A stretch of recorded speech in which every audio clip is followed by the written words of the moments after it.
View channel. I should be able to see view my live stuff. Live stuff. Oh, there we are. I'm gonna make sure it's muted here.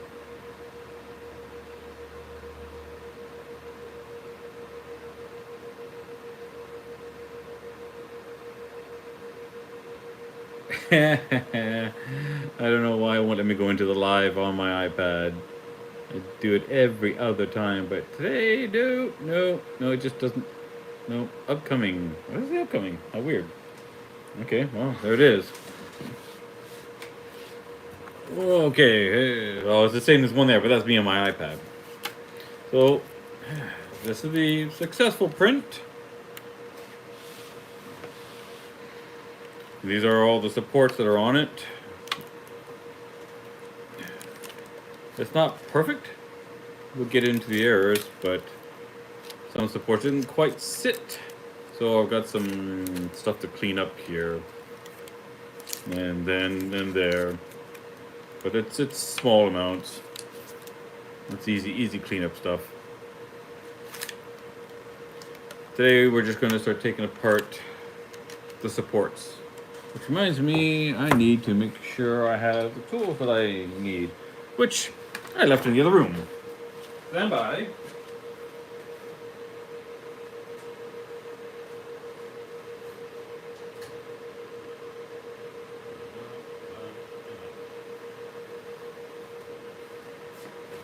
Alright, tools have been acquired.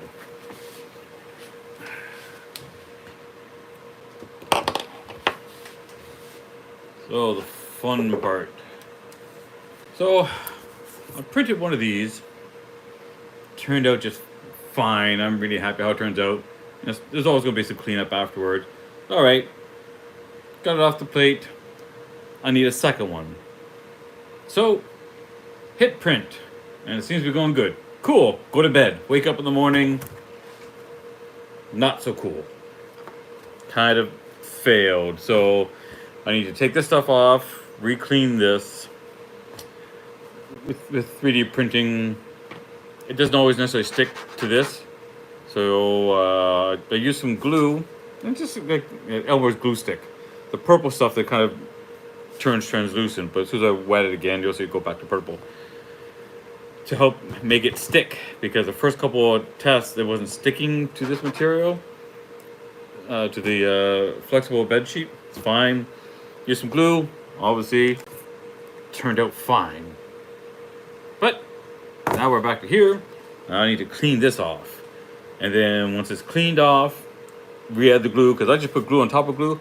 Normally it's fine, but for some odd reason, it didn't want to be fine. So, whatever. So, yeah. Because this is kind of a semi-secret. I can't really get into details of what it is. But it's something kind of cool and useful. But yeah, this is the mess I get to play with. But how's it going, Amen Gamer? So I just got to clean up this stuff, which is a little messy. Nothing you can do with this stuff. I mean, I would like to get into recycling this material, which is possible, but that requires a lot more space and equipment. Need to make a bunch more income to be able to do that. But it would be kind of neat and handy. I don't even have to even make it into 3D printable material. I can reuse it again. I can make other stuff. I mean, it's just melted plastic. It's a 3D printed item. I won't get into details about what it specifically is, but I'm just removing all the support structures from here. This is the print bed that came off my printer. It's magnetic and flexible. So when it's one solid piece, bending this becomes easier. So you can kind of hear. I think that's about it.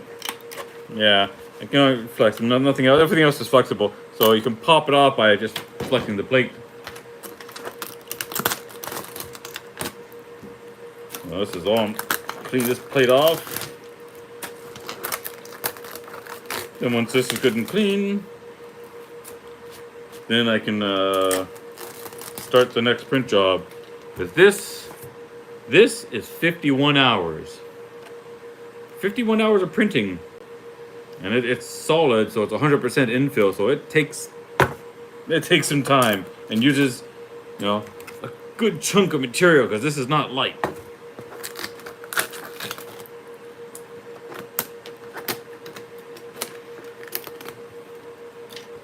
But 3D printing is fun. And it can be messy and painful and annoying, frustrating, and like any other equipment, you do your best to set it up. Every print job the same. And even if you do the same print job for, days, months, years, the machine's going to wear out or have some weird hiccups, or the filament you use, maybe they change something in its chemistry so it doesn't quite print the same. So then you have to figure out where the best settings are again. But luckily that doesn't happen too often.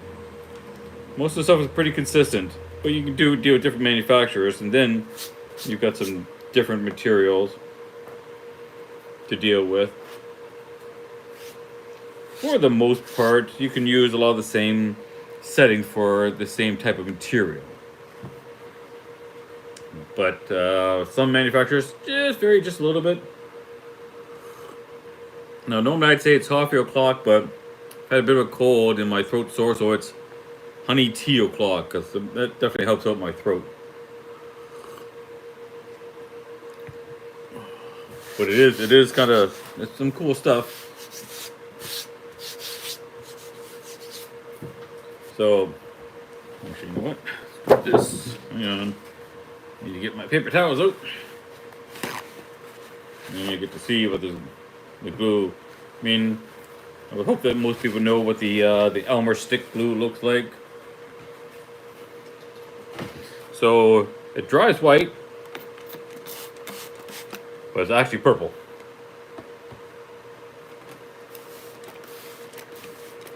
So I'm basically rehydrating the glue. It is just glue, and when you do this, it spreads it around even more. But see, I don't know how well I will trust the surface, even if I did just this. I mean, this is technically fine, but this now becomes a judgment call. Do I keep this? I mean, the glue is technically still sticky and usable. I could just kind of fill in those spots, but at what point is it a good thing or a bad thing? So this takes a bunch of washing off and cleaning off and drying. And personally, I think while there might be a way to be able to redo this, so reusing the glue, it's a gamble. And how much time do you want to waste on a gamble? Because if it doesn't work, then you got to redo it. Well, I've got a bed scraper for this. I do have something I can do, but I want to show the purple coloring on the stream. That's all. So I'm not too worried about it not coming off just because I sprayed it and wiped it with a paper towel. So I got ways to clean this off. I've done this for quite a few years now. But it's still chemistry is kind of neat when it goes purple. So I'm less worried about that at the moment. But we can go back to doing this guy. Well, go back, start, and have a little bit of fun cleaning up all the supports from here. These look like little trees. Well, it's called tree support, but it is kind of cool. I mean, it would be nice to reuse those. I'd have to spend a lot of time marking them. I know, you get into those fantasy guys, they probably buy a lot of this stuff, but figuring out how to market this stuff is like, yeah, I got other things I need to focus on at the moment. I can't do everything.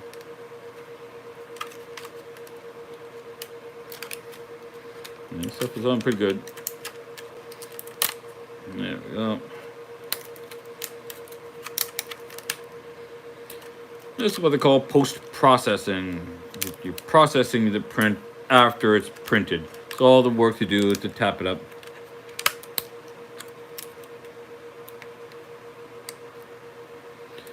I've got an Ender 5 Plus. she's a good size one.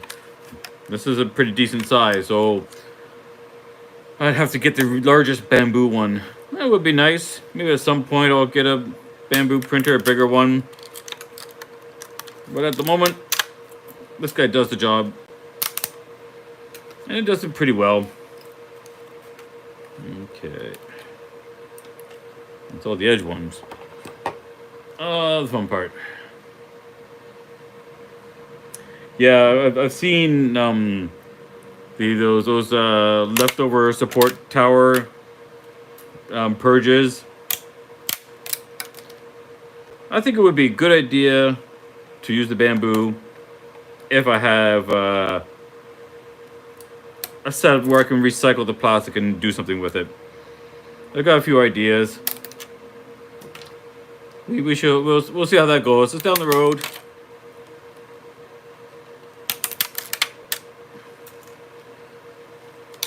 You know, those bamboo printers have done some nice stuff, that's for sure.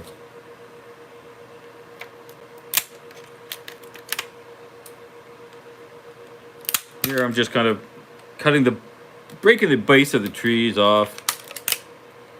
I mean, it really does look like a little forest in there. Yeah.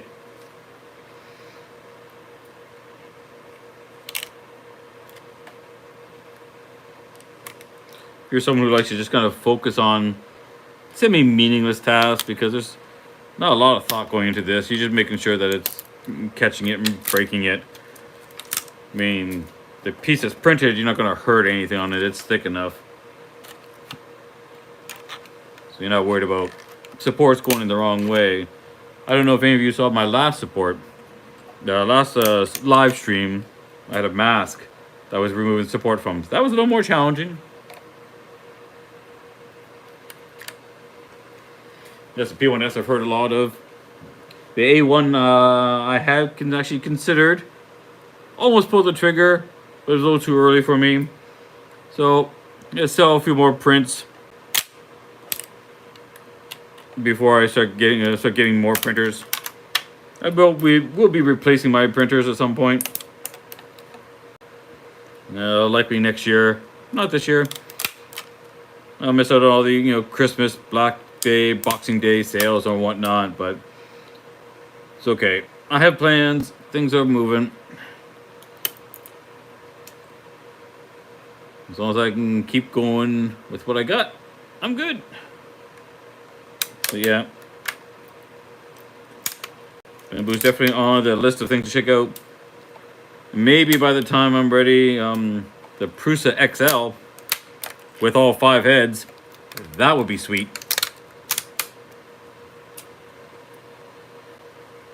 That's a cool one. I know it hasn't, I haven't looked recently, but I've heard it's still having, like any other printer, they have their issues.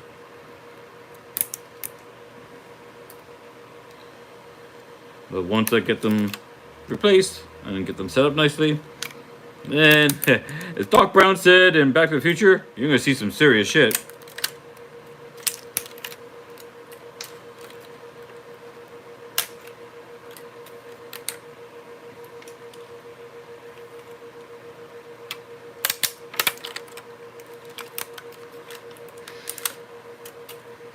This is something where you just want some bit of mindless stuff to do. It's kind of fun to take apart. I think there's certainly a mindset. There's a certain amount of soothing stuff by cleaning things up and clearing things out.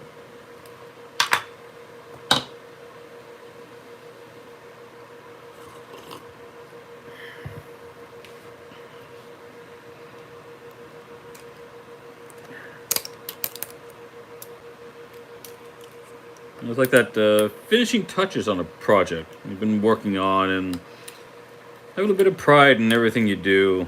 And if you're going to do something, do it right. Don't do it half-assed. Because there is a saying, how you do anything is how you do everything. So if you do, your work half-assed, well, that's about all you can expect for results. And then some people just want to blame the world for everything else, and yet, they don't put in the same amount of effort. So you gotta put in some good effort into whatever it is you're doing.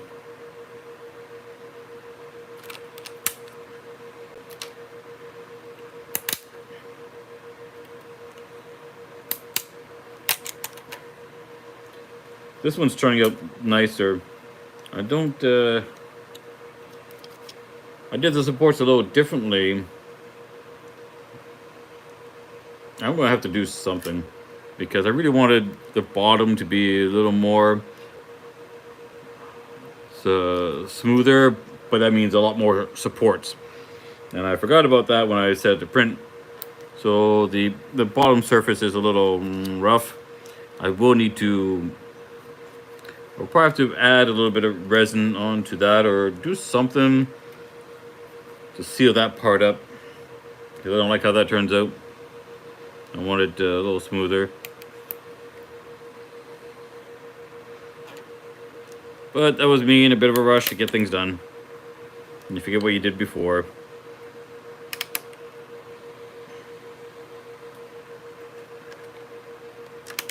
But that's okay. This is not a lost cause.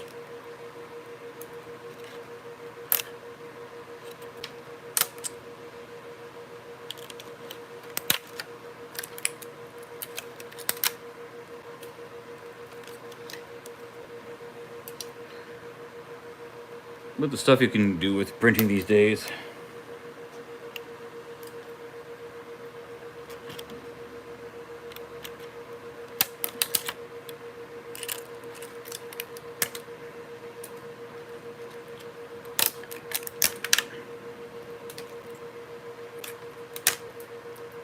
Well, that piece went a little bit flying. Well, kind of depending on the stuff you're cleaning up, you may want to wear some eye protection. I don't know if you saw, but I took my glasses off because I'm not really forcing anything here where we'd be under that kind of strain, and certainly not towards my eyes.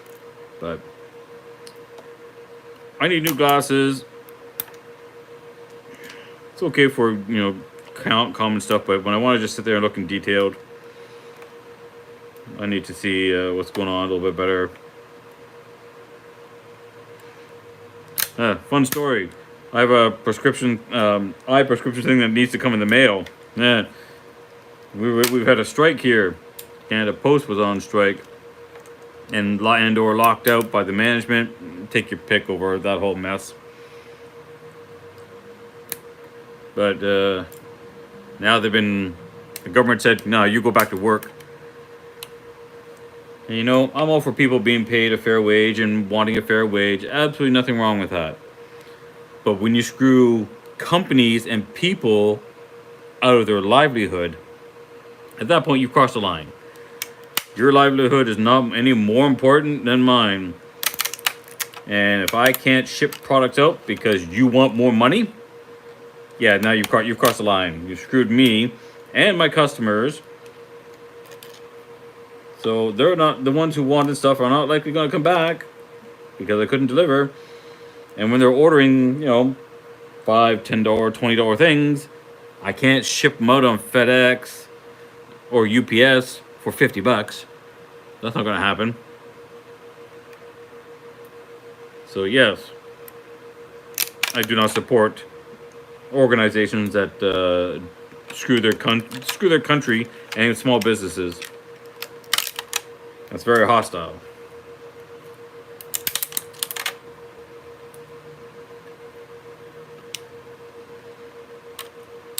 In Canada, we don't have a lot of choices for cheap shipping. In the US, guys got so much benefits down there. Things just ship so cheaply and so many options. It's insane. Not so much up here. But, and I don't know why. I mean, volume-wise, there is less. I get that. But, where it's going into and out of, the concentration should more than take care of that. So, I don't know why they just kind of get... it just gets ridiculous. It really is.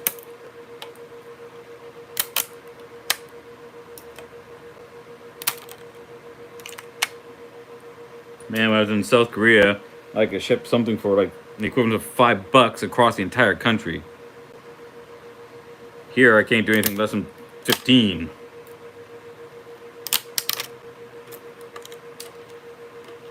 That's including going to the States. It gets handed out to another carrier at that point.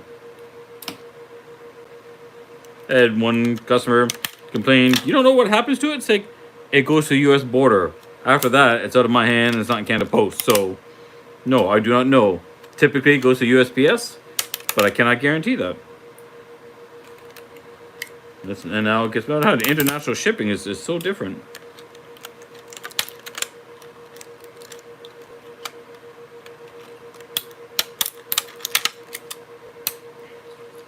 The retail side of things is different too.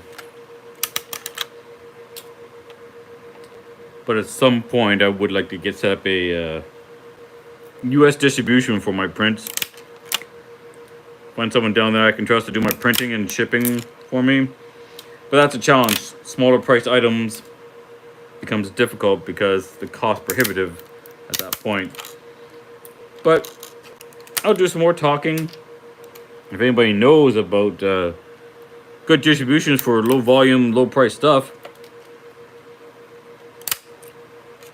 let me know.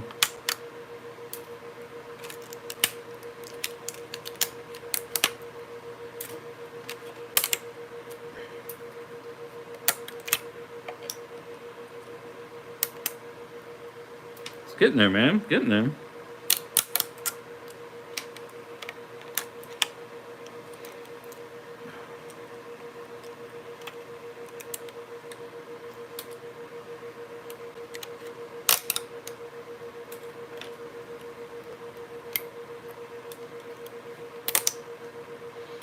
And it's going to be all little fiddly stuff.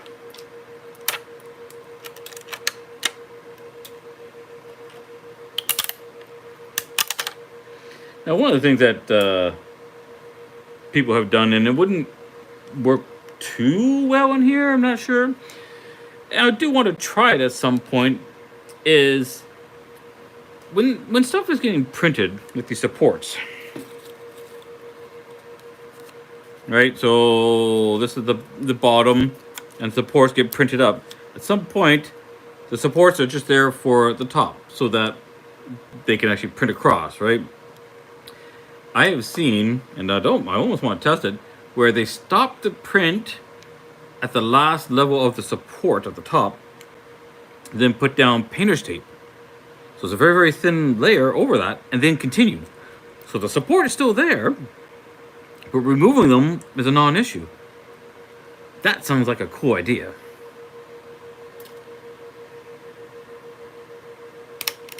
And I might want to test that out sometime. Because doing this, you always want to just post-processing. You don't want to spend too much time on the thing after it's printed. After you spent 51 hours of your machine tied up doing this.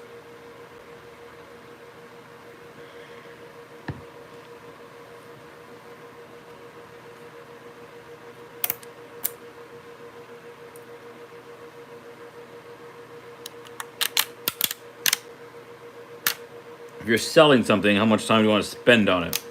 Ideally, not very much. Enough to get it done. Now, of course, that depends on the job and the client and the part. But I've designed this one. I partially designed this. The client had the design originally, but it was a two-piece design. And the first person they went to, they made it into a two-piece design. So the top piece was split about halfway through, and that's what these holes are for. Well, that's what they were for. So they screwed the pieces together. But that made it very easy for printing, because you could print part of it this way. That one, the other piece, you can part down, because this has a peak. You couldn't print this one really facing down. So it's very easy to print, but that meant the customer had more work by taking things apart, cleaning them, and putting back together again after every use. So that was no fun. It just made it easier for them. That's just them cheaping out. So it made the client have a lot more extra work. Now this, at the start, more extra work for me, but nothing for the client. Because they're cleaning and removal once they've done using it. This is a non-issue, as opposed to having to take it apart with the stainless steel screws and everything. Yeah. So And like I said, it takes longer to print. But if I can get the support thing, I'm going to try with a couple other smaller print jobs with the tape, with the painter's tape at the top level of the support. But I think that sounds like it's a really cool setup. Now that would take a little bit of extra work too to set up. Make sure you get the tape down right and it's perfectly flat and not going to interfere with the print head when it comes by, because that's going to be important. But if that can be done, this becomes a breeze.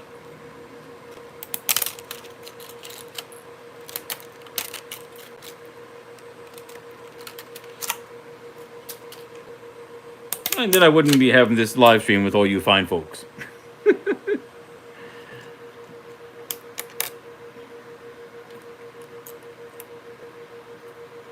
But most of the stuff I do is not necessarily 3D printing. You know, I have a vehicle. I plan on doing a lot more traveling in it. I do some live streams. Subscribe to the channel. You can check it out.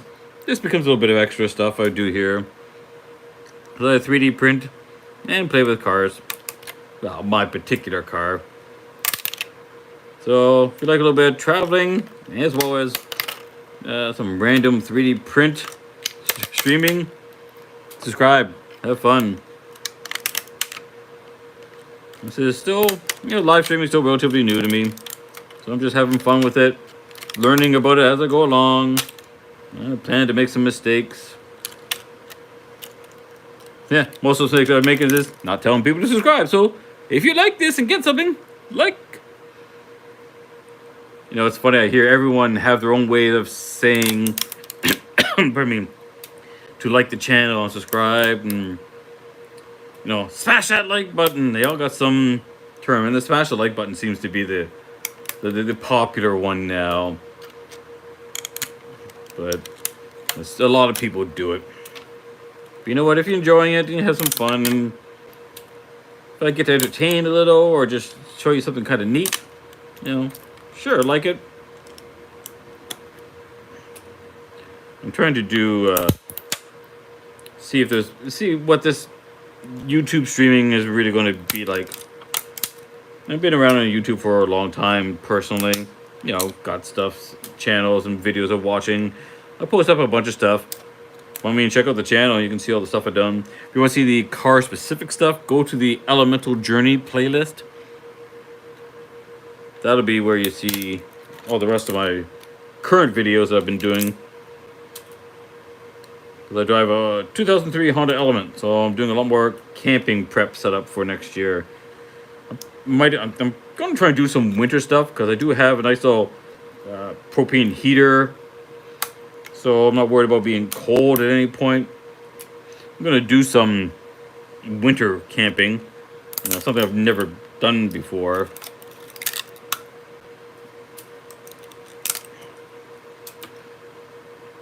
So we'll see.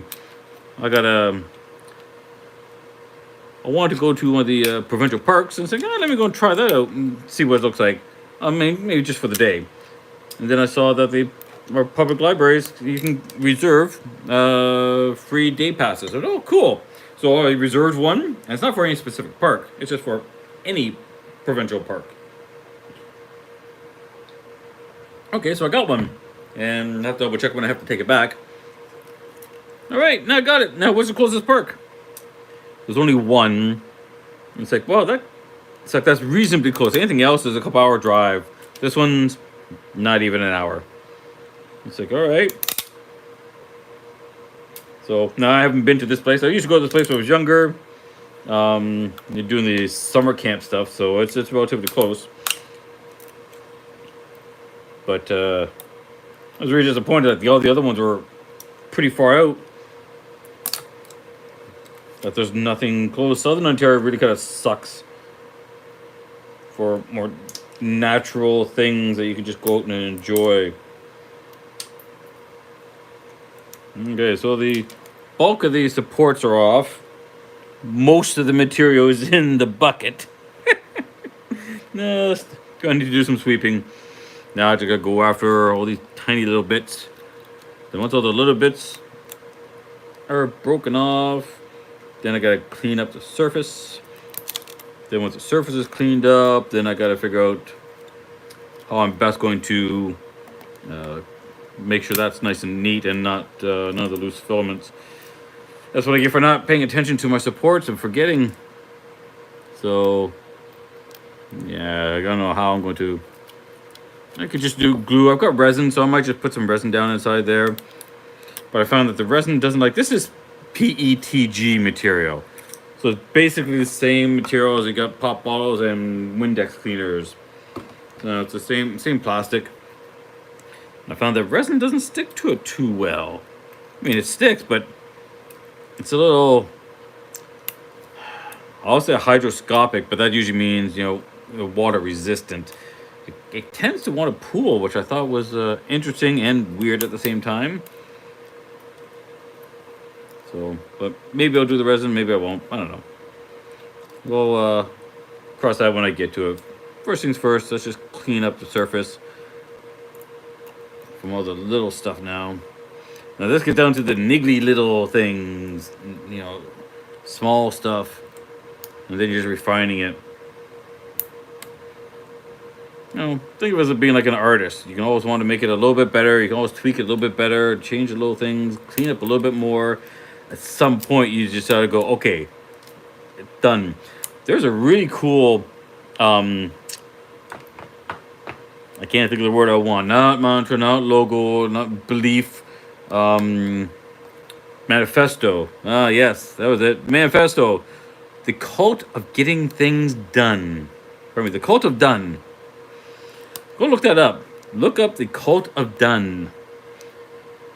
It's actually really, really brilliant. And I think something more people should live by once they realize what it is. Remember, people want to say they're a perfectionist, those who do, but they're not. They're actually an imperfectionist.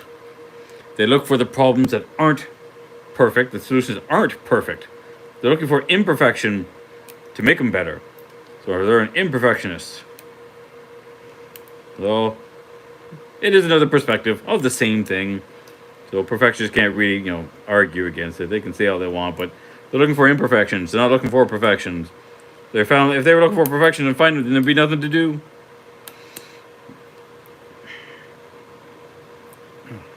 Come on. Hey, Mark. Yeah, because I didn't do the supports on the bottom. And I can't print it upside down because this part needs peaks. So it needs to be almost knife-like, cutting-like. So I can't print that upside down. This bottom side doesn't matter. Doesn't matter how rough it is. These are all the supports. This part annoys me, but that's because I forgot about not doing supports on this part properly. So that one's on me. It's okay. I gotta reprint this.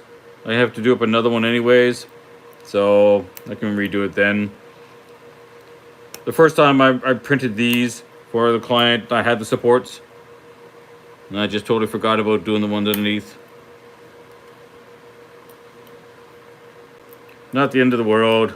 I don't care how rough it is, because that's not the important part. It doesn't matter. It doesn't affect its functionality. It's annoying. Less than ideal, but such is life in donuts.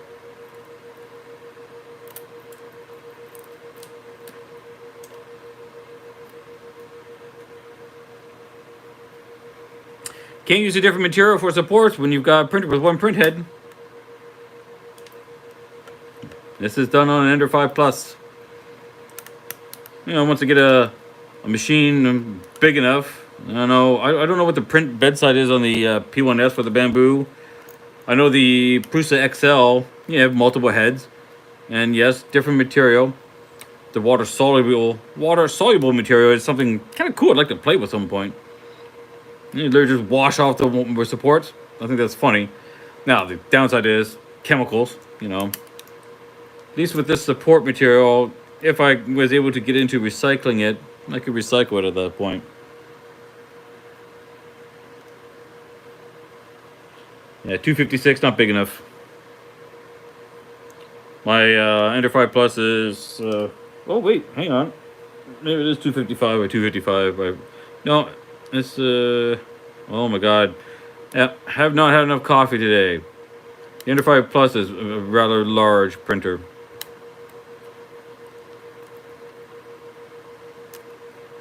I have to do this on one piece. This has to be printed as one piece.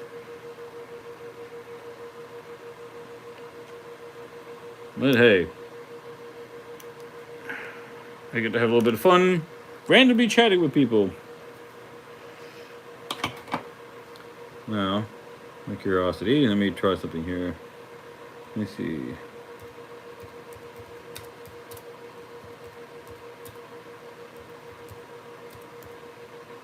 Gotta remember this. You think I'd have this part memorized for a while?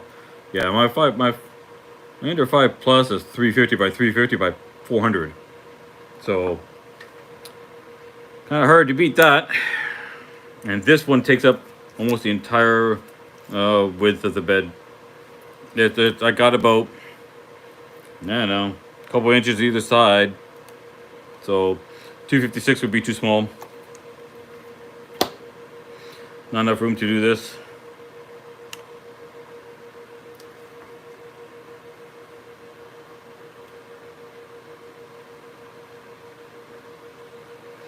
Well, I can't get into details of what this is specifically, because it's a proprietary piece of equipment for someone, and they asked me not to say, so all right. Everyone could take guesses, but I'm not going to get into it just because. I respect the client's privacy to some point, and since it's not obvious what it is, I'm okay with showing it what it is, what it looks like so far.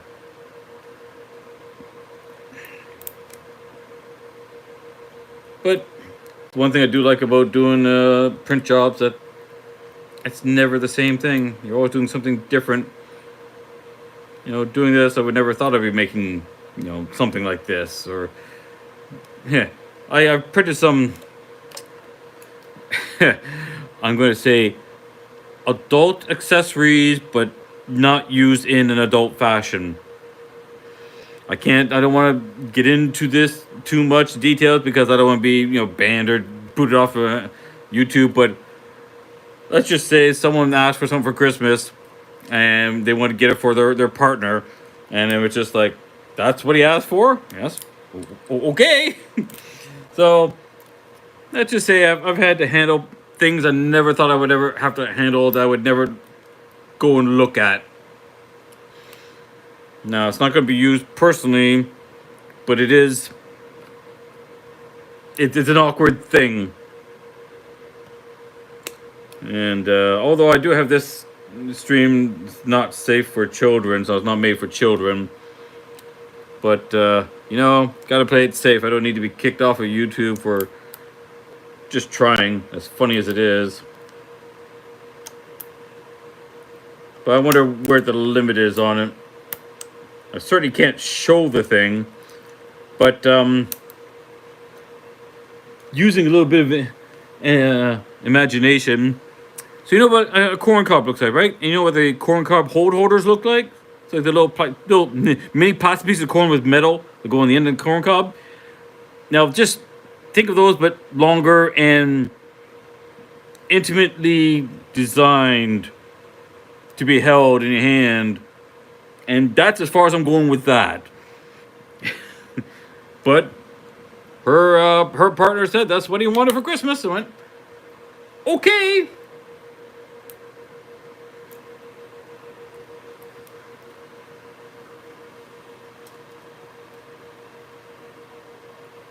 Yeah, the number of the conversation I've had it's so wacky, and I really wish I could talk about it here.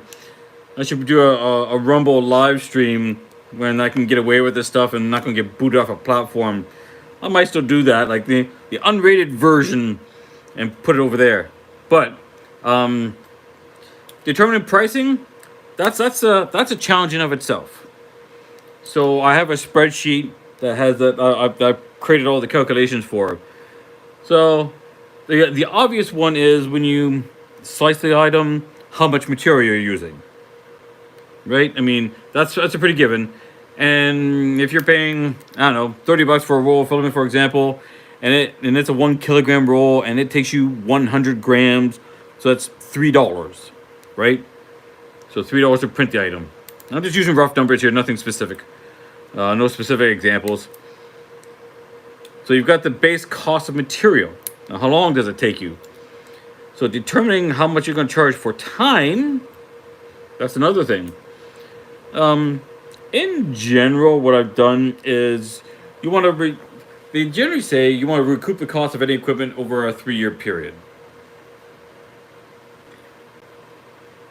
So you take the cost of equipment, just for simplicity's sake, you take the cost of equipment and divide it by, 3 years of time, and how much per minute it actually costs. Using some, again, rough times, I'm going to use some ugly numbers here. So if it's 1,000 minutes over the 3 years, again, rough cost. So you take your $1,000 printer, divided by 1,000 minutes, $1 a minute. Right? And that should cover the base hard cost. Now, repairs, you have to factor in too. Failures, you have to factor in. So every print I do, I add in, for material costs, an extra 30%, right off the top, because prints are going to fail, and you need to, reprint it. And shit just happens. So that cost has to be covered. You can't charge that per job. You can't charge them twice for the job per se. So then you just build that cost into all your prints, so that eventually it all covers everything. I mean, you never want to do anything that's going to leave you out of pocket. Then there's other factors like, well, if the client didn't like it, or what if something wasn't clear, or that you didn't ask a question that you should have asked and you just assumed something, and something is wrong. So, and what if they want to return it? Well, the return thing can be pretty simple. If you're doing a custom job, if it's custom, they pay up front and there's no refunds. It's fix things, but no refunds.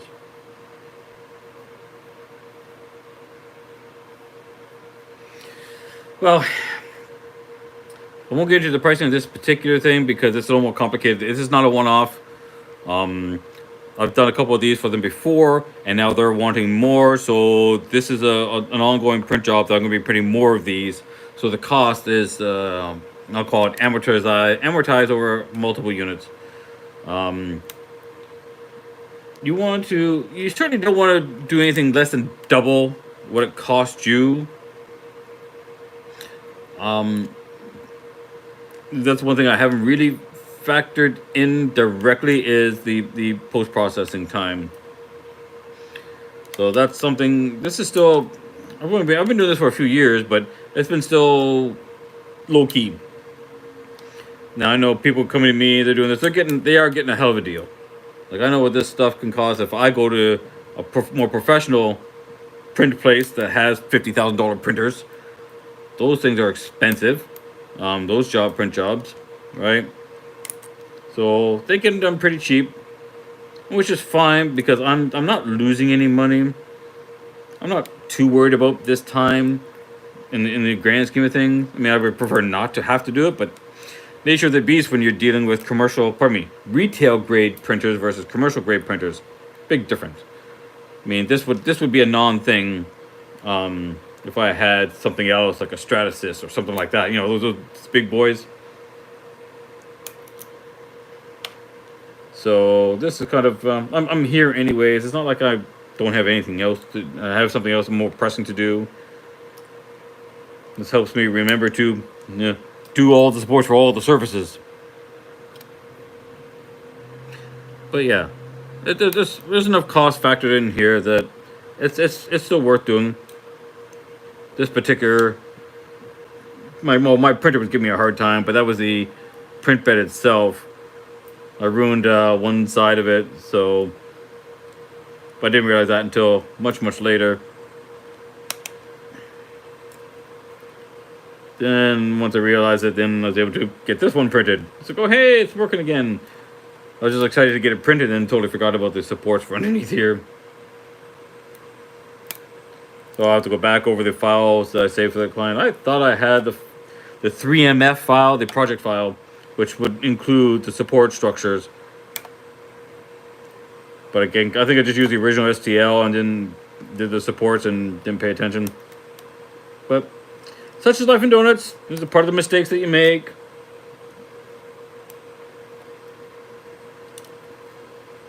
You have a little bit of fun. Make some connections.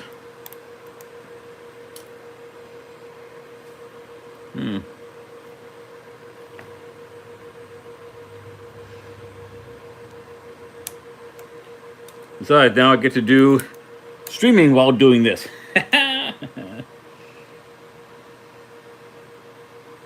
Oh yeah, no, I definitely were looking at a multi-filament printer, like the P1S or the Prusa XL or whatever Prusa's, pardon me, whatever Bamboo's going to be releasing next year, that larger format one. Probably going to go with that one, but who knows? So many things up in the air at the moment. And yeah, washable filaments, filtered, washable support structure would be insanely cool. The only downside I have to look into would be the washable part, the chemical part. Is it fine to wash down the sink? Are you polluting something? I mean, I don't know that part of it, so you just want to be a little careful, depending on whatever local laws are, because I certainly don't want to be hit with some stupid fee.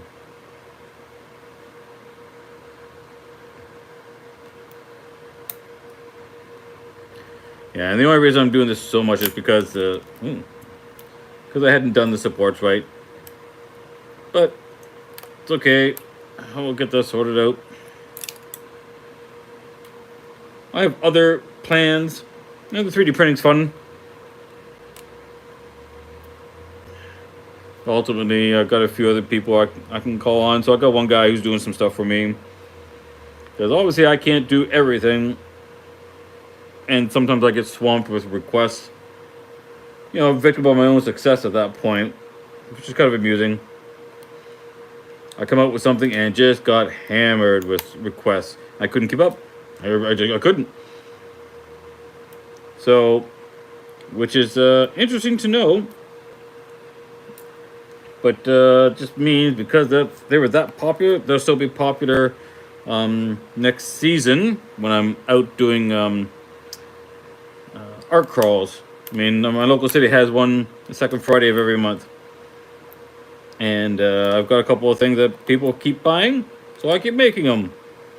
So I will have some of those, a bunch of those made up for next year.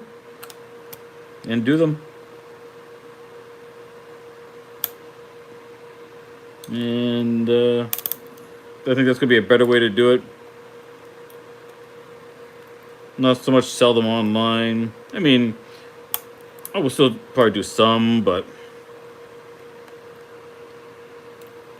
it is crazy when you kind of get swamped and you just can't keep up with the orders. We just no way to actually keep with them.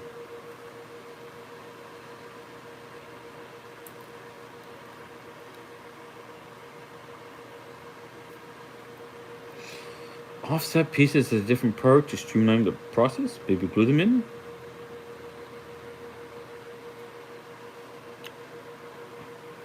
Well, I know you're talking about the support pieces. For what this is, it's under some relatively heavy use, banging around.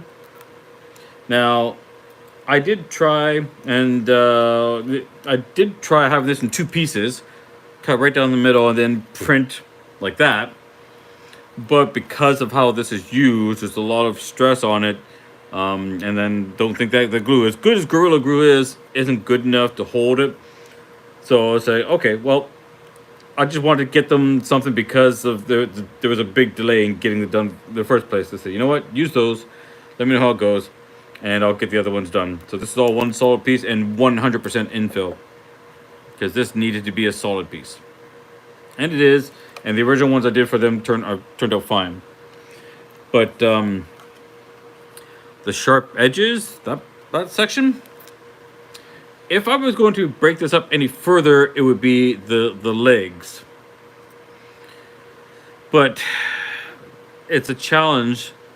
I mean, you just have to be careful with how this is attached and how it stays attached. So then this could be smaller, so when the supports wouldn't be as big. There still have to be supports there. And if maybe this would be even a flat material, so it's like this has a little slightly extended pieces. I don't know how well this is going to turn up on. So you've got these raised area here and valleys. So maybe let's call a look at redesigning the whole thing. Well, most of it anyways, to do that. Find balance between finding the better way to print it versus the amount of time it takes to figure out how to redo that. It is a thought. And redoing these, which wouldn't be too bad because the way it's used, the pressure is on the top. So gluing these to this top piece might not be bad. Yeah, it's a thought. I appreciate the thought. Still need support. I'd have to see how it turns out. I can do some rough cuts and like push a slicer or what have you, just to get an idea. But again, that's one of those things where you have to do a lot of virtual simulations because you can't really. I don't have enough machines to be able to time print this whole thing just to test an idea. If I had like 5-6 machines and I had 1 or 2 dedicated to projects, sure. Well, the other side, like trimming that piece off, that is almost trivial. I get what you're saying, and that might be something to consider too. But because it's not very raised, that would be a challenge to make sure that it comes off the bed without breaking. So, not a bad idea. We shall see. That's ideas to play with, for sure.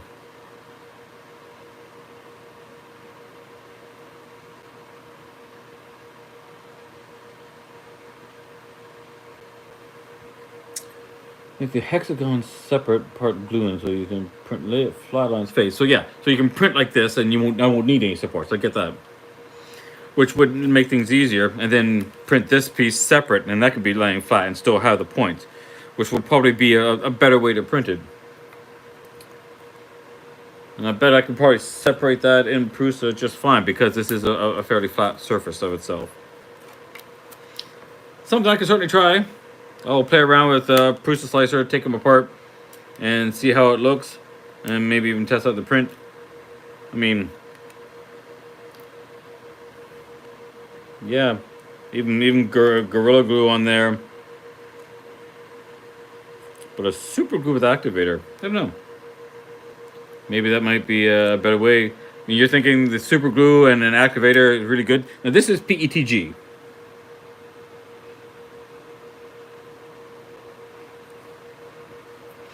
Well, okay, wait. Now, if you're talking connectors, how can you print the pointed edge with connectors? Because they would have to have points down, and this would no longer be flat, and you'd have supports on this thing on the pointed edge. So how could you do connectors in this without needing support? I mean, the holes is easy on the big piece, but you couldn't do the connector pegs on here and still be pointy.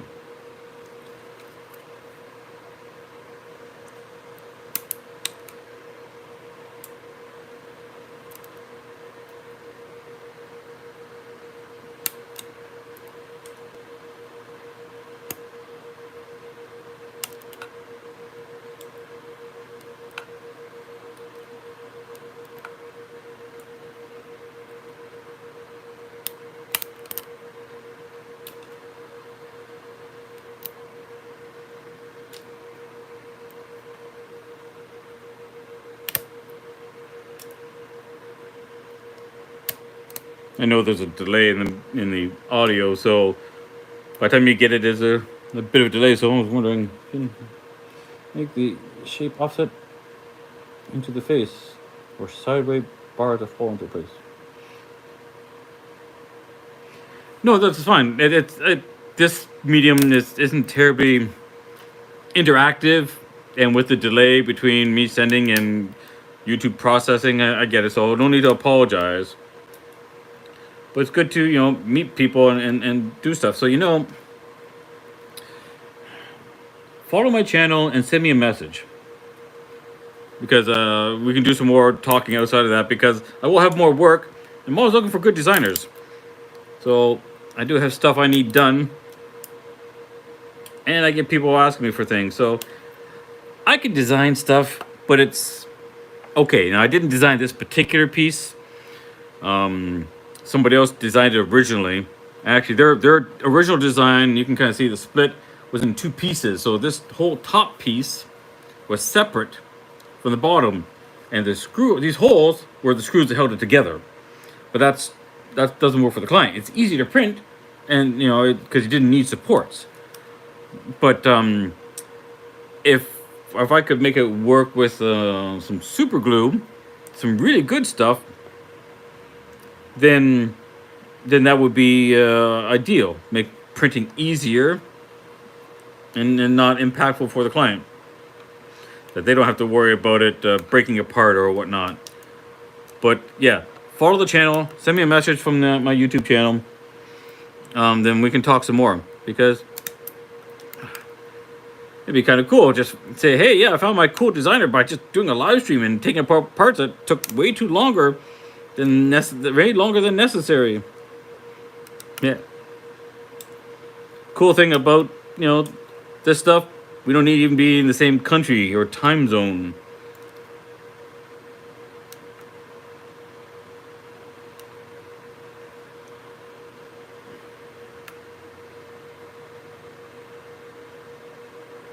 Yeah, designing is fine. Printing is okay. I got that covered. Either with my own machines, or I've got another guy who's got some other retail machines. But I have a company in BC that I work with for the commercial side of stuff. So I've done some commercial printing, and they've got some really nice printers, some good SOS printers. There was a company, I think it might have been in Netherlands. They had some troubles. I used to be dealt with them, but once they just stopped responding to customers, because I set up a quote and I was waiting to hear back, never heard back, so I had to find another resource. Ended up finding a local resource that ended up being cheaper. So it wasn't too bad, but it was in the Netherlands. Now I forget the name of the company. But anyways, kind of neat. And Netherlands, definitely a place I'd like to visit as well. Still have a few bunch of places in Europe I'd like to visit. I mean, I've only been to England. Oh, the puppy is out. Well, I say puppy, but he's getting pretty big now. The neighbor has a sheepdog, Australian sheepdog, Milo. He loves me.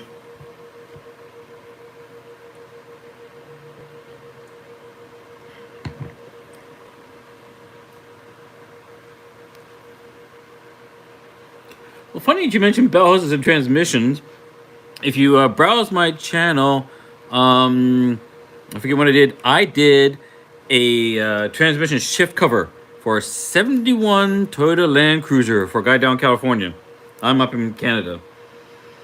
So I did the basic. He had a rough cardboard, essentially cardboard box. But he said that shape is kind of what he wanted. So, okay, well, I need some measurements. And we start talking. He says, why don't I just send you the box? I went, that would be perfect. He sent me the box.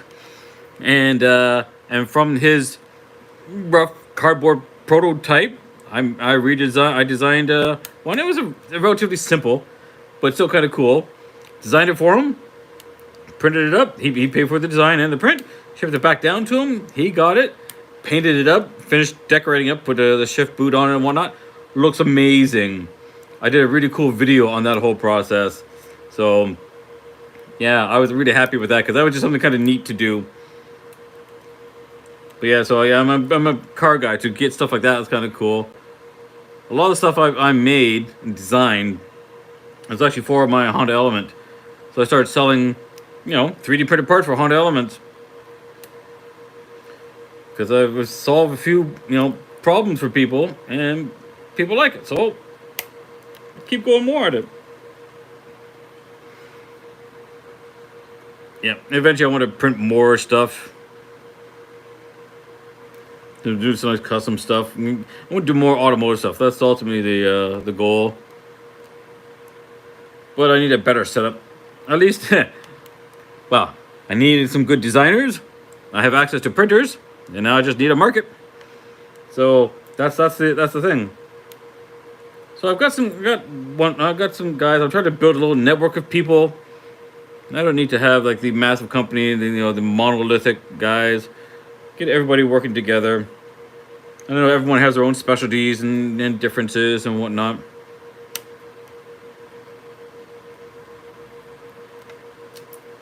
But this is fun. Because it's never the same thing, so it's not boring.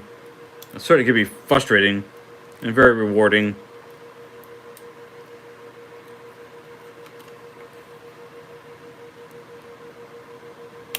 This may seem like monotonous, and amazingly enough, I mean, this is the busiest I've ever had the channel in. And it was like the same as 103 people. So thanks for everybody stopping by.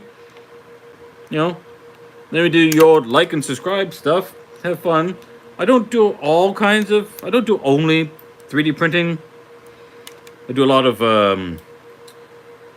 outdoor adventure stuff. Well, starting to do more of. I'm making stuff up, buying equipment, setting up my vehicle.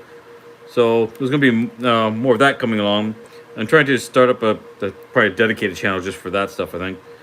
And I made the dumbest mistake. When I set the channel up, I did it through YouTube. Yeah, I created a new account. Totally didn't write down the email address I used. So now I have to figure out how to get back into the account, even though I've subscribed to it. So I know the account, but the email address that actually shows is a typo. So that doesn't help. So I made a whole bunch of mistakes with that. That's just irritating, but that's just life and donuts when you're in a rush.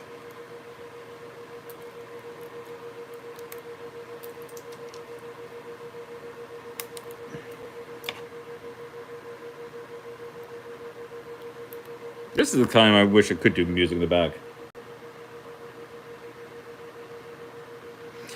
Well, it's not really surprising that there's such a big markup. Because, it kind of needs to be. Right? The cost of, basic PETG or POA, that stuff is just cheap. But that's not something that can be really used in a car. One of the things I make, I designed, are these little cubby containers for the Honda Element. Now, I had to do them in PETG because they go in cars. And POA just melt. So you get stuff down in Texas or Arizona or California, and the stuff would just soft and melt. And if it was POA, PETG, it just goes, whatever. I don't care the temperature, because it can get over 100 degrees Fahrenheit. We're talking Fahrenheit. And I have to say Fahrenheit because I don't remember what that is in Celsius at the moment. But yeah, so the material I had to handle, the extremes of just daily life in some parts of the country. Down south, well, continent. I'm in Canada. Otherwise it would just be soft. So, and PETG tends to be a stronger material. The cost is negligibly different, really. I think Amazon just had a sale on these rolls for PETG. $18 a piece. So you get 2 for 36. I was like, I'll take that. Because that's a really good deal. Black PETG is a common stuff to use.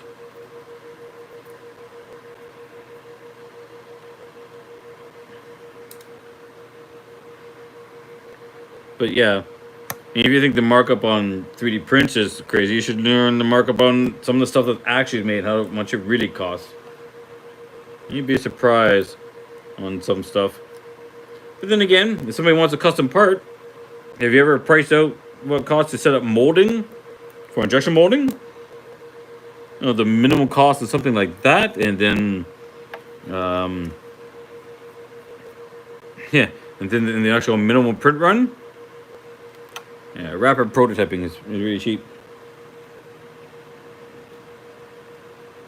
So yeah, 30 Celsius. Yeah. The fiberglass, the nylon stuff. I have been able to print with nylon on my Ender 5 Plus. I've got an enclosure, and then even with the enclosure, that wasn't enough. Then I bought some insulating styrofoam board to put around that enclosure, and that was still barely enough. Now I hadn't modified the firmware on it, so I was printing right at its max is 260 Celsius. That was a real pain to work with and print with. I got it printed and did it, but whew, that was a challenge to get it with it is. Now, newer prints would be easier, but man. Oh yeah, yeah. So rapid prototyping printing is cheap to get versus having someone make a mold and have a minimum run of 10,000 units when they only need one. So yeah, it certainly is a savior in the long run. And people kind of don't quite understand. Printing's cheap. Sure, if you own the printer and if you buy the material and if you learn the software and the design principles, it's insanely cheap. But if someone else has to do the work for you, you're paying for their expertise and their time and their machine and their materials. So yeah, cheap is relative. And if somebody still doesn't get it, then you go, so let me ask you this. So you go buy a painting, are you paying for just the paint used? No, the guy's time, why not? Thank you. Then they'll get it.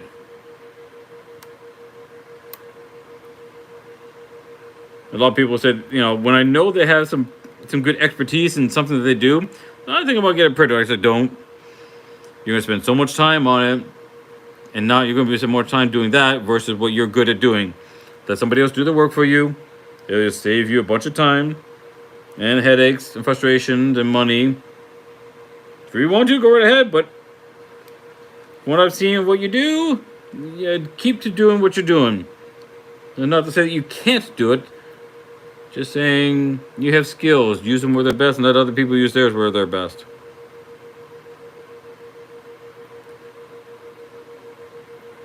Printers are cheap enough now. You can get one for $200-$300, and it'd be okay.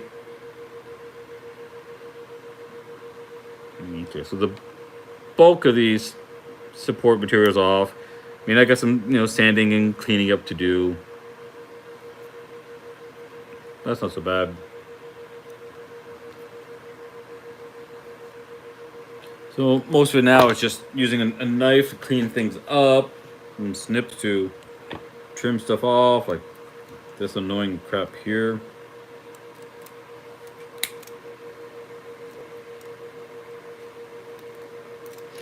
What I am impressed with is these snips.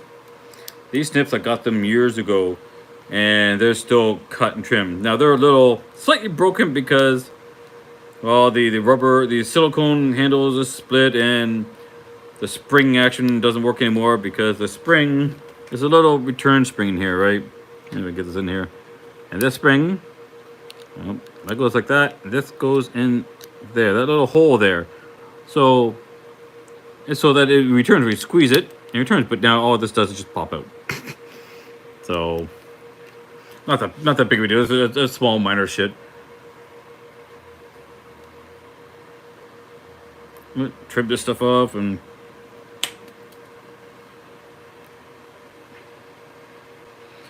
now it's just a fine-tuned cleanup. That's all this is right now. Well, it's not. I mean, I suppose I could do it even in TPU, but this is really thin TPU. It's not even worth the time for me to design and print up a handle for this. I just buy another one off of Amazon. This is still working. It's still cutting, so I'm less worried about that. Oh, Oh, I just noticed this is actually one of the supports that actually fell over and half melted into here. That's funny.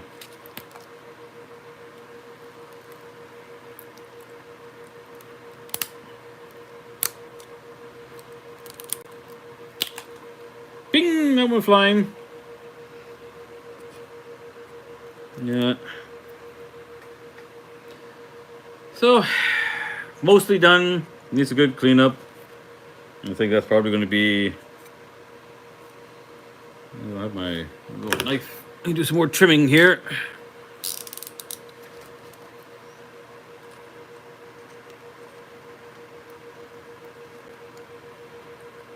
It's nice to see these things kind of take shape and actually start working, so it's kind of cool.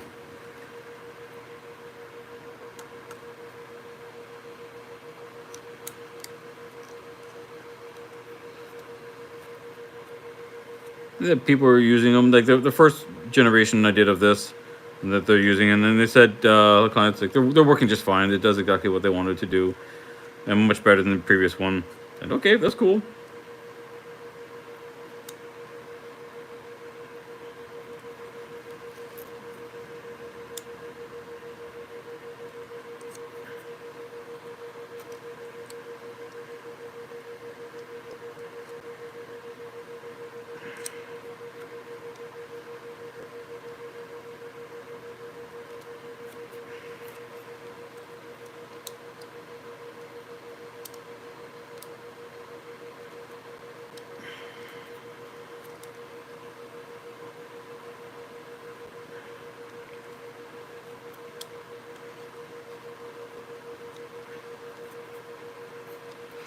Now I do, despite all this extra work, I do enjoy doing this. It's somewhat, soothing to make this stuff work. Gives me something to do. Since I'm essentially, I'm single, and my cat passed away last year, so this gives me something to do other than watching YouTube videos. So let other people watch YouTube videos. Actually, no. What you're hearing is just the air filter that's running the background. So there's got a fan to blow around the air. The printer doesn't have anything on it because this is the bed. I need to finish cleaning it because it still has glue on it. Earlier in the video, I printed this one. This one finished last night. Like, cool. So pulled it off, removed all the leftovers, and there wasn't much support material because most of it was on here, which was nice. I just because I used some Elmer's stick glue on the sheet, and then I just recoated again. Started the print job. Woke up this morning, and it was a mess. So some of the supports let go. I think just because the extra layer of glue really didn't help. I didn't think it would be that big of a deal, but it got really picky, and apparently it was. So, fine. So I need to finish cleaning that off, and then I can restart it again. Yep.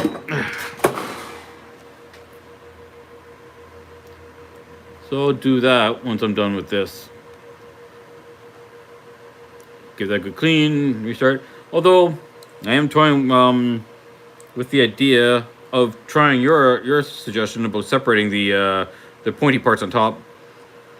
But yeah, when we can talk over email or whatnot afterwards about the idea, because maybe I'll try the new one. But I know what you're saying about pegs and holes, but how to key this in? I mean, it wouldn't be too hard because of this piece is as wide as this, so it would line up pretty easily. But to key it into certain points, somehow making this countersunk. But I would have to stretch this up a little taller. Yeah, I'm thinking about it. So, split it up, make this into... I'm already thinking of how to plan that out. So, split it up, make a copy of this, move it off to the side, turn this one into a negative, countersink it, maybe 1 or 2 layers, nothing too fancy.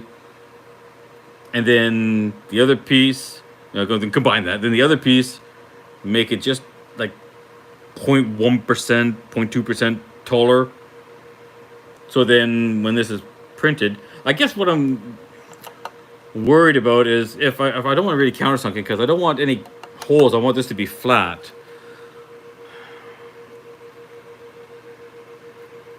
But because these would line up, the holes, the hexagons would line up pretty easily. I don't think lining it up with glue would be all that hard.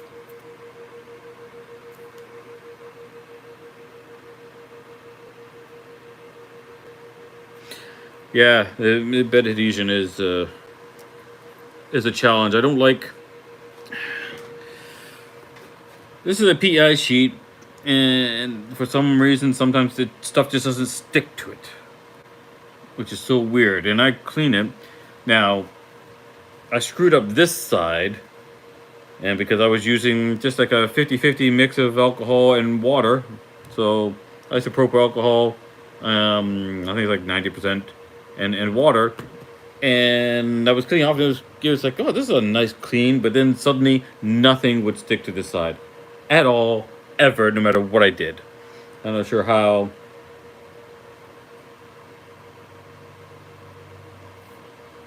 No, I was using that, and that's what happened. I did it on this side.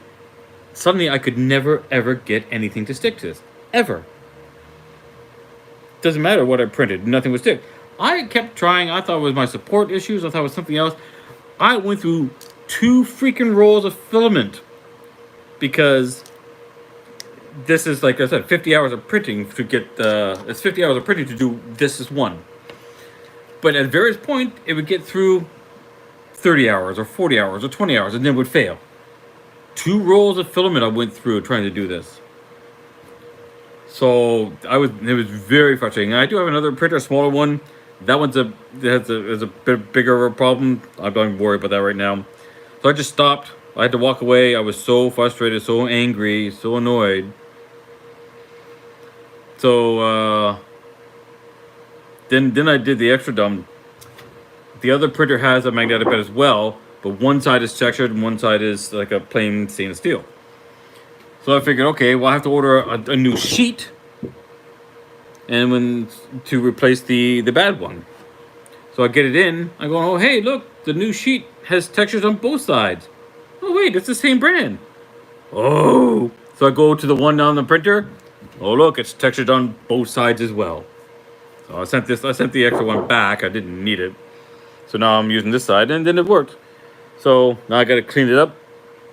It didn't work for the second print, but I think that was mostly because of the glue on here. It wasn't very consistent. So yeah, I don't know why. I mean, it could be just this particular company, but trying to find an oversized Ender 5 Plus bed sheet that's good now is challenging. And I'm not sure, even if I did find one that I want to spend, it's probably going to be really expensive to try to find something overpriced for what I want. Gets too expensive, then you start putting that money towards the printer, a new printer, replacement printer.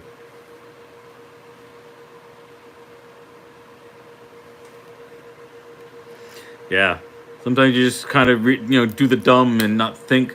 I was still thinking that it was just like the other print bed, but no. But oh well. Such is life in donuts, right?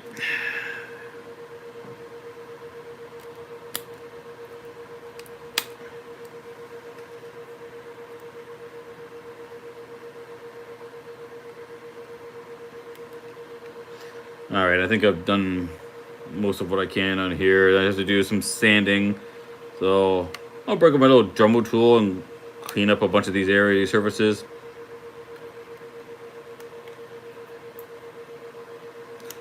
Yeah, I have to do something about the supports on this, because it's just irritating.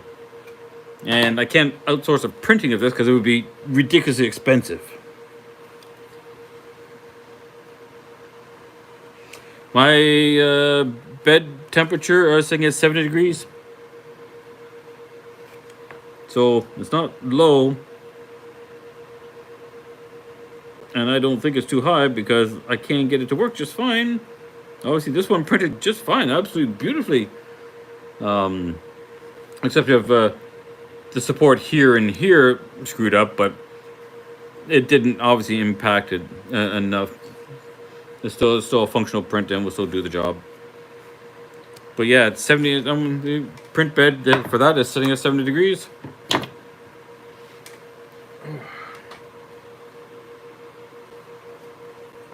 And all the little bits all over the place.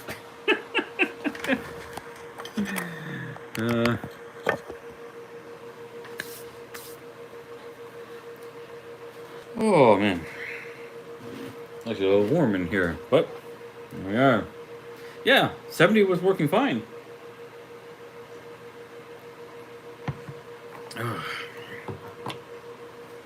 I'm just happy that this even turned out at all. That's really the big thing for me. Because after being so frustrated that it's not just sticking, like it was painful and very disheartening. But yeah, if separating that piece would be interesting. I'm just not sure how you could key it. I think the glue would just be fine. I'd have to look into the how to glue that on there. What would work best? Because it always have to be thin, likely a spray. Because I don't feel like trying to wipe out each little area in there. And yeah, it would have to be on, and so that once it's done, it's done. So yeah, one of those things, once you place it, you don't want to be messing with it. Putting that whole piece down. That'd be slightly challenging too, because there's no real way to grab it when you put it down. So if it drops, you're done.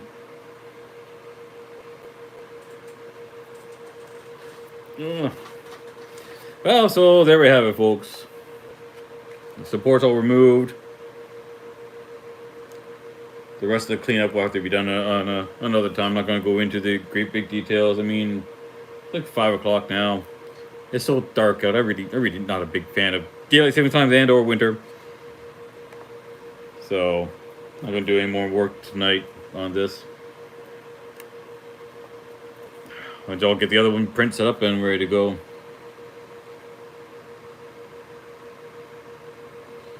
Print the whole, print the whole section.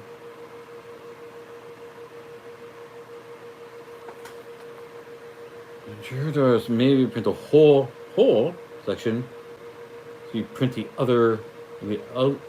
outer shell and the inner frame.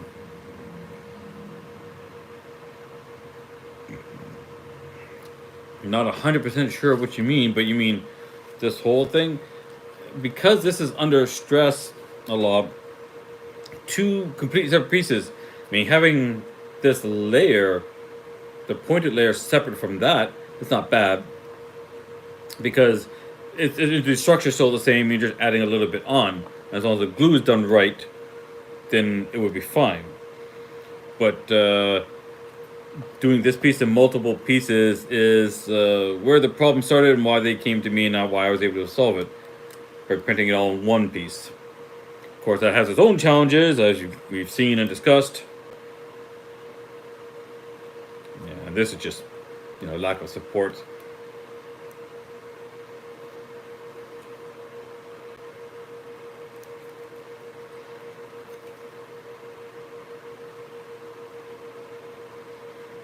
I mean, as far as multiple pieces, the only other thing you could really do is that these 5 pieces, as a separate thing, so it sits a little closer. The benefit for that for sure is if a print fails, you're only reprinting one piece as opposed to the whole damn thing again. So multiple pieces reduces the risk when something fails. But because this is going to be pressed on, and then if it's washed and cleaned, there's a lot of stress on this guy. You're not, lifting heavy weight, but it is used. So this piece can't slide at all. So once it's on, it has to stay on. I'll look into some better glue. Because that's such a small, thin piece. But it would certainly make things a lot easier for printing, and go out quicker, because then I wouldn't need to waste all the time printing the supports. Printing like this would be awesome, and that's why it wasn't two pieces originally. That's why this raised piece is there, because that was part of the original two-piece design, and I centered it together, and I didn't even bother clearing up the holes, because who cares? They don't need to be fixed up per se.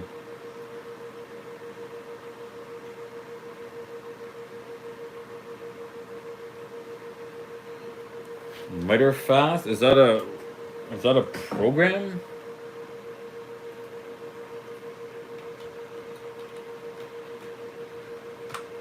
Oh, that's what Google was for. Oh, Miter Fastener.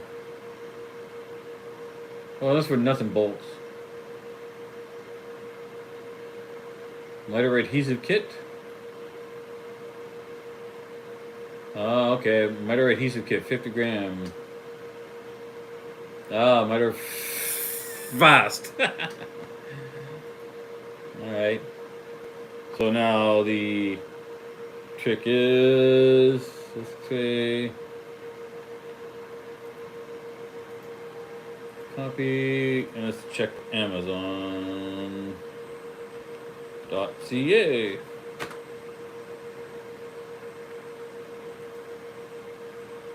Paste. And let's see if it's available. Well, there's a miter repel instant adhesive CA. So yeah. Oh, it's a cyanic. So it is a super glue. Okay. Instant adhesive CA with AC 400 adhesive activator. Yeah, it's available over here. It's an aerosol. Yeah. This one is 13.5 fluid ounces, $25. The 40 milliliters, $54. Ooh, it's up there.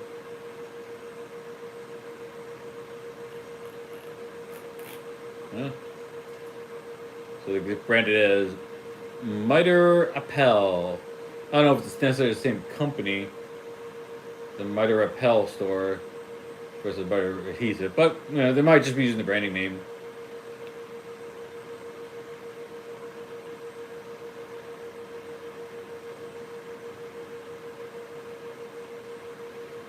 All right.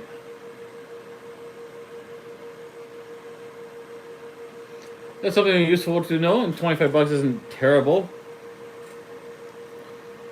for something like that.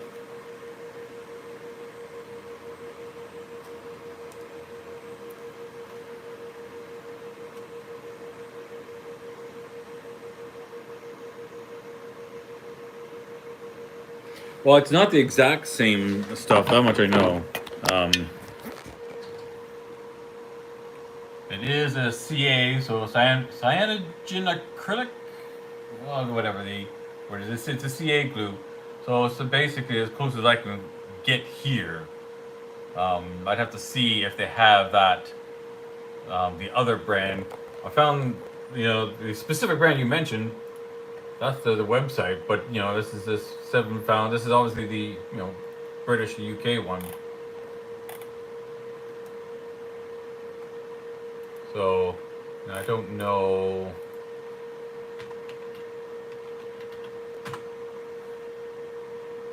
You can get into miter saws, which that's miter saws. Yeah, no, the specific product isn't it? This was the closest I found. And it seems to be maybe just a rebranding of the same thing. Miter Repel store. What is a store? Instant adhesive.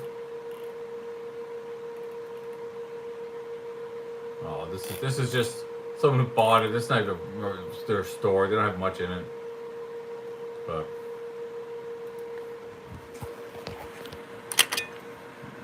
plug it back in. Power. Keep that going.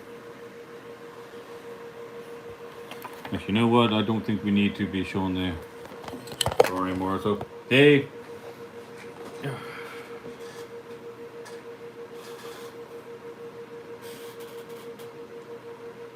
Tool station. Yeah, I'm guessing that's about the best stuff. Equivalent here. Who's the company that actually made that one? Everbuild. There's the stuff who makes the guys the same stuff you bought. They're made by Everbuild. So I wonder if I search for Everbuild, if they have a Canadian version. Oh, there is a Everbuild product. Okay, maybe. Let me see if I get into the Everbuild store.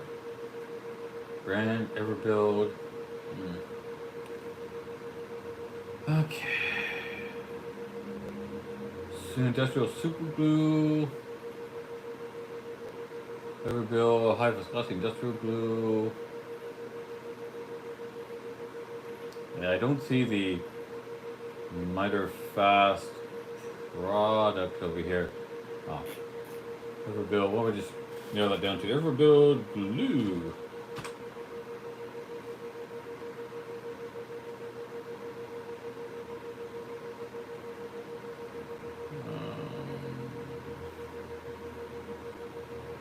Yeah, I have to get all kinds of other glues when I do that. Can I use a Boolean expression here? Plus glue. Nah, doesn't really help. Okay, so they don't have that specific one over here.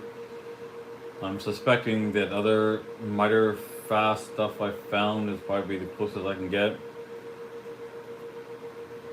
The brand Everbuild is here, because those are the guys who make the glue for that you said, but.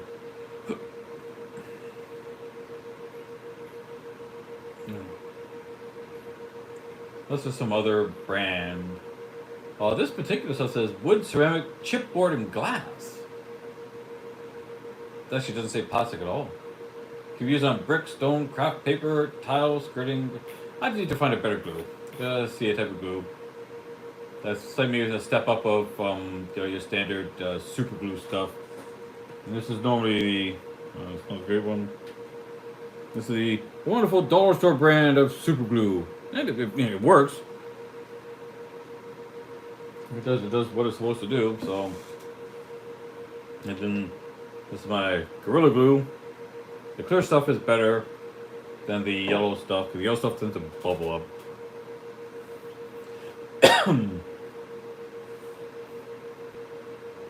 But alright, well, we'll see how it goes.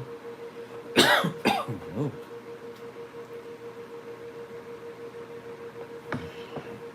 I'm gonna have to make some more of my honey tea.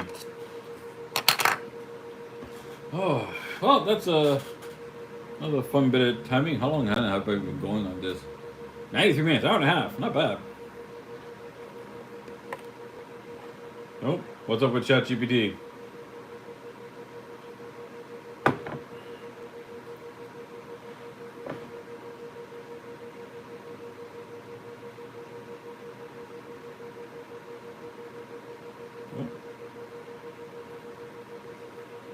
My favorite AI that I've been using,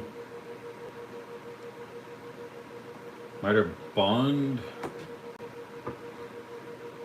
Who's Miter Bond?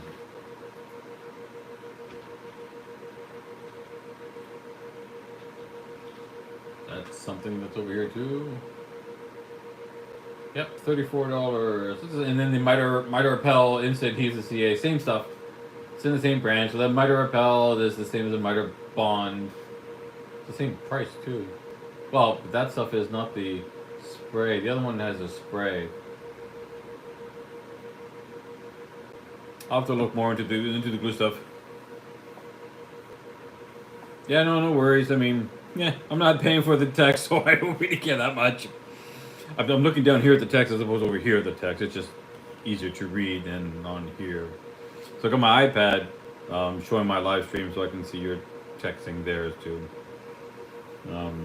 But yeah, a better glue to do that. So I'll toss this into. You know what? Why the hell not? We can kind of do it now. Why not, eh? There's nothing better to do. And tank it up with a few tubes.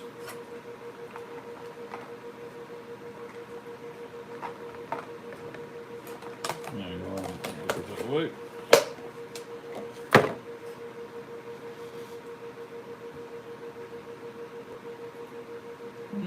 Recent project down. Where are you? There.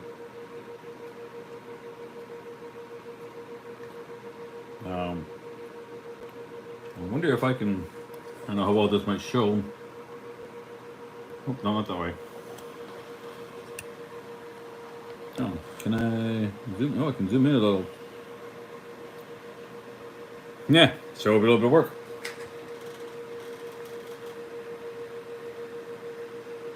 Oh,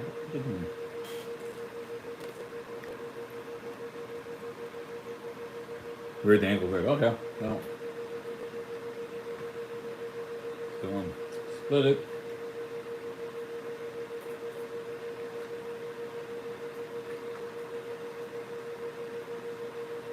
No, now it's going to change the angle. Look at that.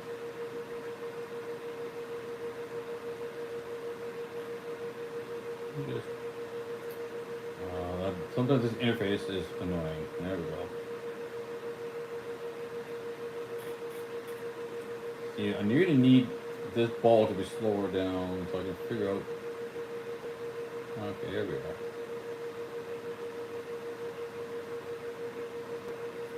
Right there's the transition point. Okay, so keep orientation, keep both objects. It's just a planar cut, nothing too fancy. Do a cut.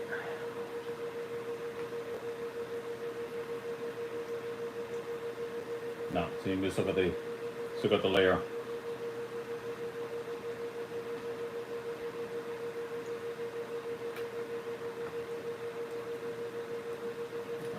Slightly annoying. No, so it's still there. So I need to go up one more bit. What's up? Come on, up.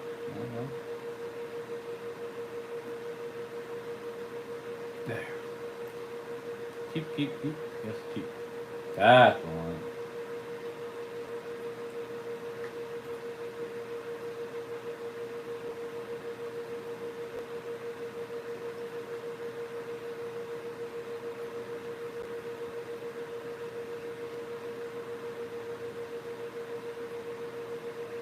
Yeah, I know. Stop and bang. I'm just playing around here.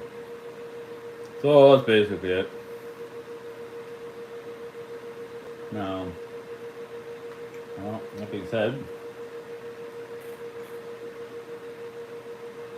it still seems to be, weirdly enough, I still seem to have surface, like a layer. Let me put this back together again. So this is what I don't like. I need to find out what layer that's at. Right?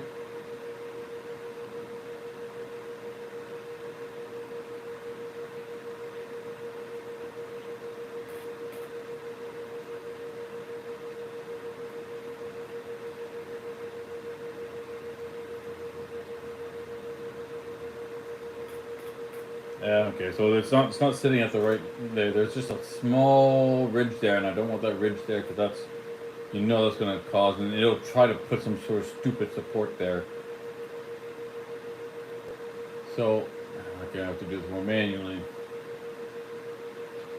What if 44 is 0? Oh, I did it. That's done. That's nice and smooth and clean. Not bad for a guess, eh?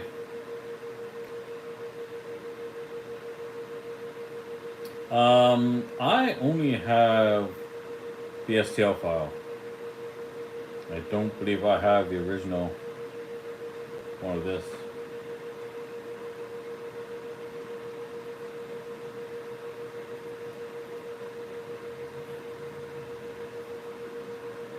Yeah, you know what, let's go over here so I can see better.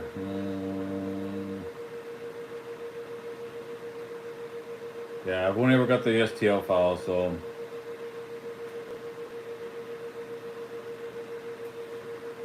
But that's okay. I can work with this. This is not high precise, but that turns out well because that's nice and smooth.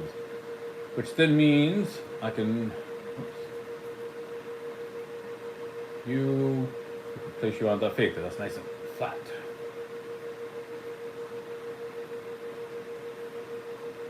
If I just do. Let's turn you off. Yeah, slice you.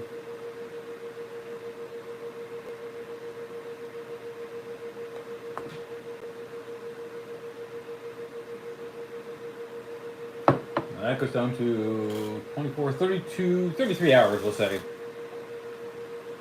Okay, so that's for that one.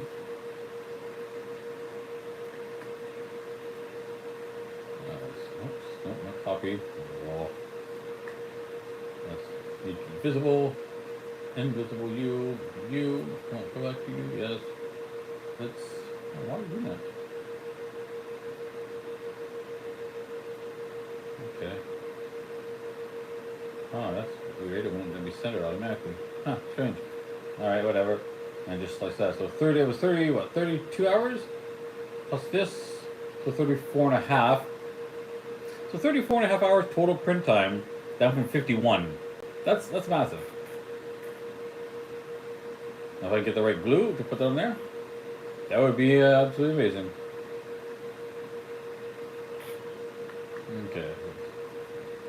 Go back to here, go back to here. Yeah, save a ton of material too. Yeah, I know you're outside. Let's stop complaining. So yeah, well, that would work out well. I just need to find the glue, so I'll just figure out which glue it is. So I'll do a bit of YouTubing, Googling, and see what's a good glue for PETG.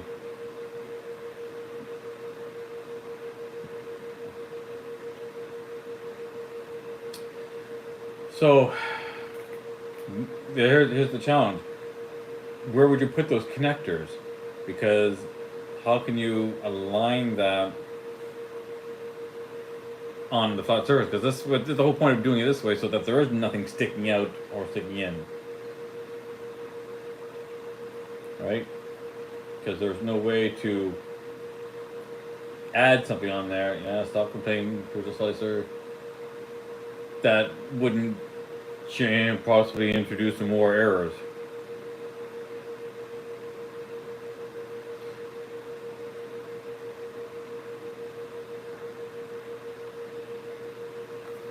And a bit of a physical thing. Yeah, I'm not gonna get too fancy into the designing. Just because I wasn't, not paid for doing this. I mean, this is a nice, simple, and a potential solution, so I can certainly give that a try. It won't hurt anything. I just gotta order the glue. So I think what I'll do, I will give this process a try. I'll order the glue,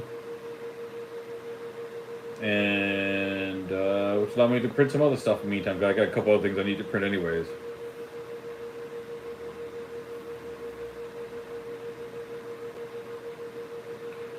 But that's what I'm saying.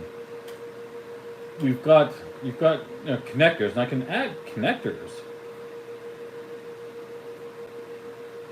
So in that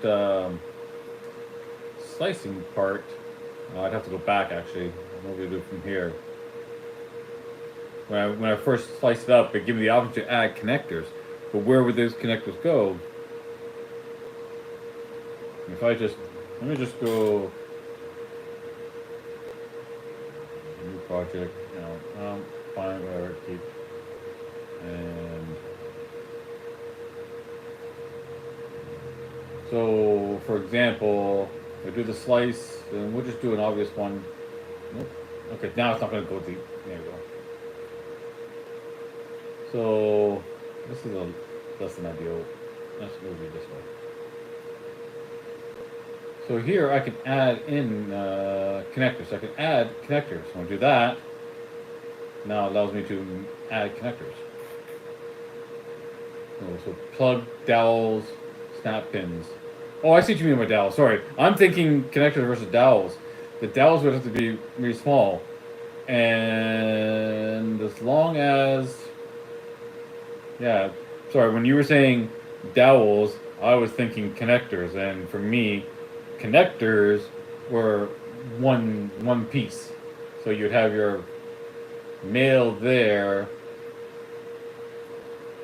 and a female piece on the other side. So once you, yeah. So these are connected. Okay, so got it. So dowels.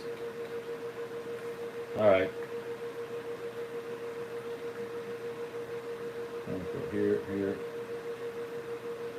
Oh, I went to them. Okay. I just want to. Oh no! I did that. Oh, that's irritating. I didn't save the slice. Ah! Oh, okay, not the end of the world because. No, it's just. Some of the interface is kind of irritating. No, I want to just go straight up. Why you don't go straight up? There. This was at 44. Now, these are connectors and dowels. Now, the only thing is I haven't used... Oh, I see. Okay.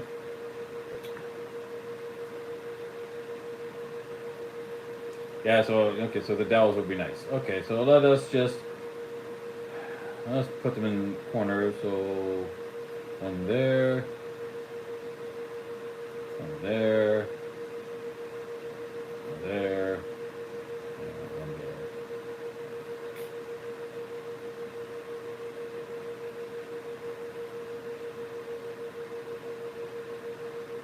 Yeah, it doesn't need to be too many.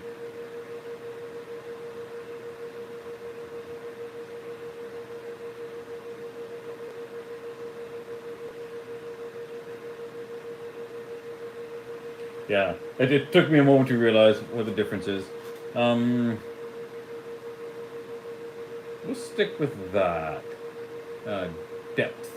Now the only thing, I wish there was... Oh, that's how it does it. Okay, there we go. I was wondering, I can see the bottom, but I need to see the top. I wanted to make sure that they weren't going to stick through the top.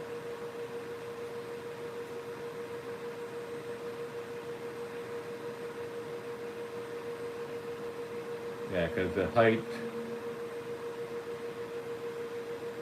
depth, 3.3 millimeters. Tolerance 10, that's fine.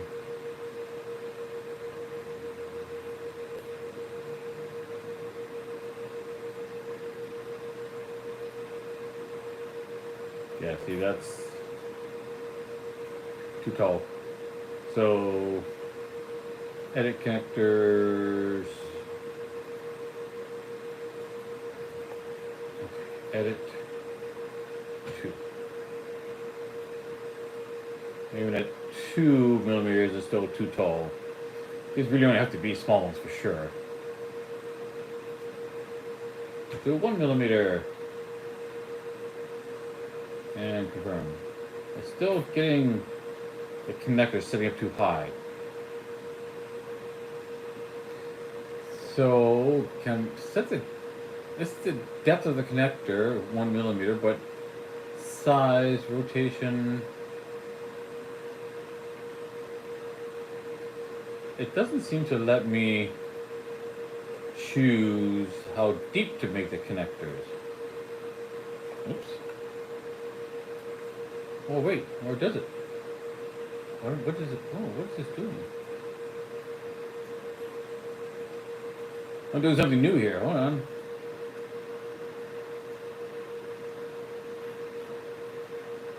Oh, is that the cut? That's the cut surface. Okay, I don't want that change.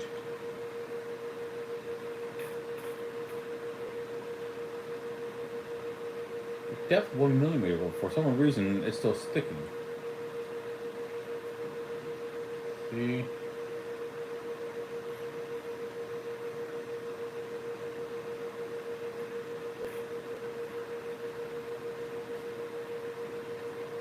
Be careful with moving this around.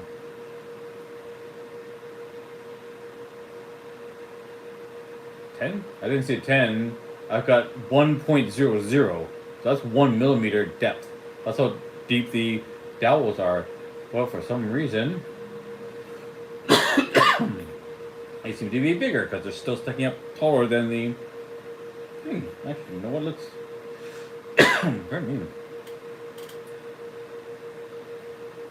Okay, reset cut position. So, something with the connectors.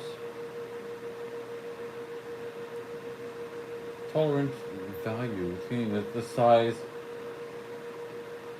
I don't want to make them any smaller than 2.5 millimeters, but 1 millimeter, they should not be sticking out.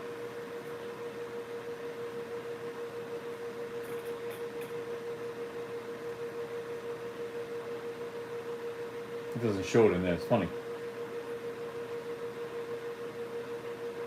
Huh. Plug, dowel, snap. Okay, yep. That's a challenge. Oh, the other one, yeah, tolerance, 0.10, yeah, 0.10 millimeters, yeah.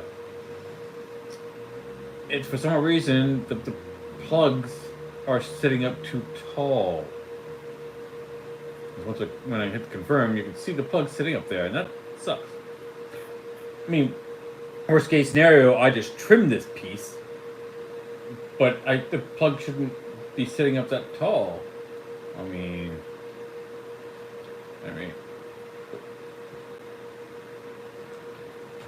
I do a 0.5 millimeter, for example. Oops, I don't do that. 0.50. Oh, I can't go less than a millimeter. Fine. Well, I still can't get that sitting up. Oh.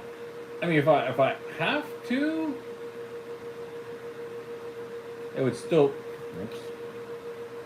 It would still be better than what I currently got. If that worked out, it would still be better. Oh wait, why is that the only? Oh, okay, no, there it is. There's that one there, that one there. Actually, you know what? It's really not that. Why is there not one here? Which is really bizarre.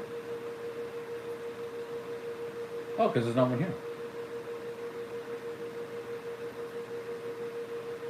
That's weird. Huh, I put one there. And it doesn't show it, but it shows over there. Yeah.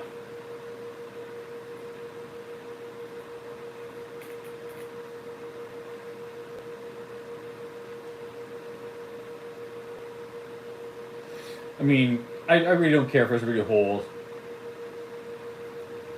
Because if it's so bizarre though. If the dowels are the holes, and then I can just trim this piece up because it's going to be glued anyway. So once this piece is trimmed, and these are going to be glued in, then it doesn't matter. So that's certainly a lot less work.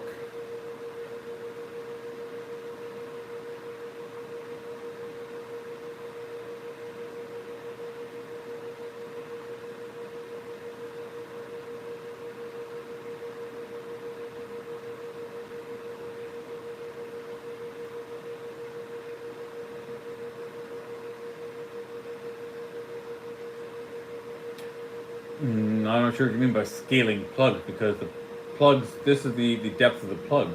There's no other that I could see that's optional. 1 millimeter is as small as I can make a plug. But they're just size, but that's just the diameter.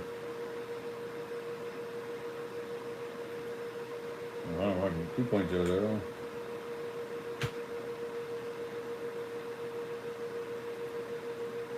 And it's still there.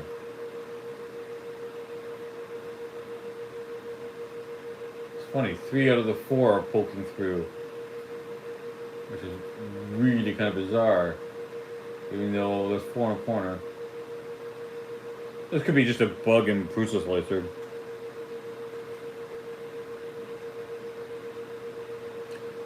Check the trim height. The trim height? When you're saying trim, what do you mean by that? I mean, scale the hexagonal piece taller? Let's, well, we'll perform the cut.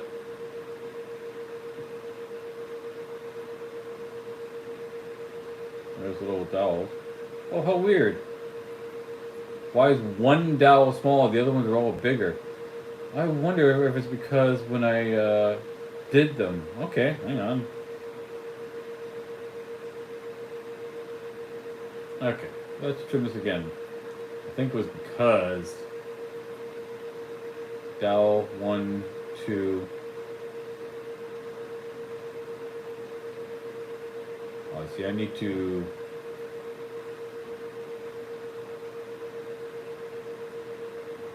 Trying to figure out how this is working, why it's doing that. So I'll go to here. Maybe I define this afterwards. No, see, it's still, for some reason, that 3 of the 4 dowels are just tall.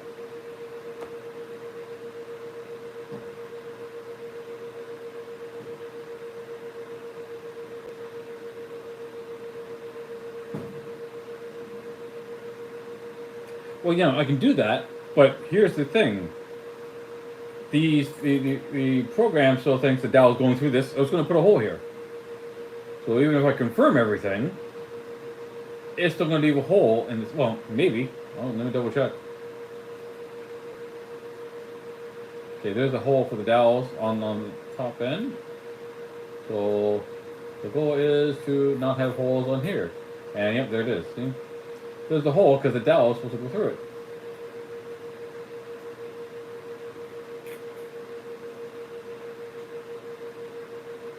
Because it thinks it goes through.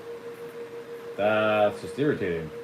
So what it's doing is when I first did the dowels, that's what I think it seems to be doing, is when I first did the dowels, they were tall. So when I change the height of the dowels, it seems to change the height of only one dowel and not the other 3. They're right there. Change the height don't make any difference. I'm still going to have a hole there. So I'd rather have the dowel fit inside the hole and trim it up, but then that could introduce some other errors. So what I need to do is probably close out of this file and redo it again so that when I put the dowels in, it makes the same size for all the dowels. Okay. Let's just do that. I mean, this is not hard. Yeah, whatever. Keep them up.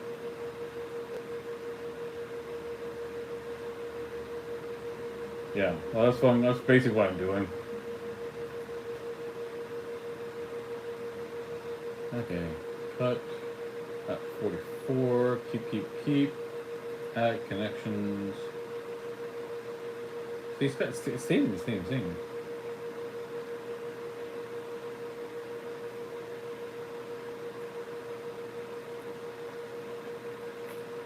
But now the dowels aren't poking through.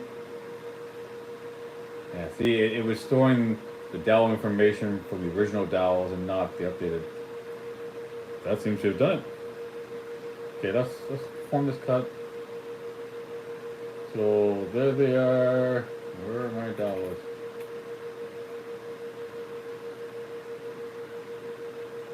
Oh wait, what? Hang on. Cut. 44 connectors, dowels, 1 millimeter, 2 millimeters wide. Confirm connectors. Object A, object B, down there. Perform cut. Where are the dowels? Why is it not printing the dowels? The dowels were separate pieces before. There's a hole here?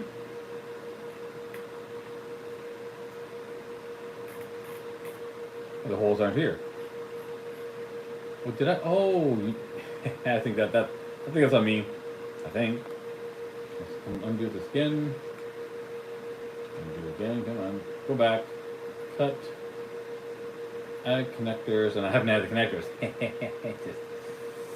Alright, let's move you flat.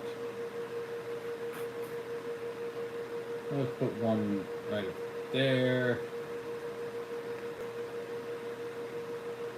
And right there.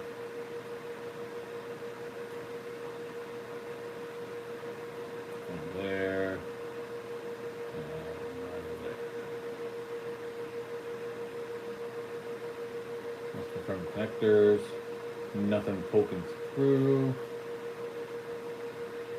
Form cut. There we go.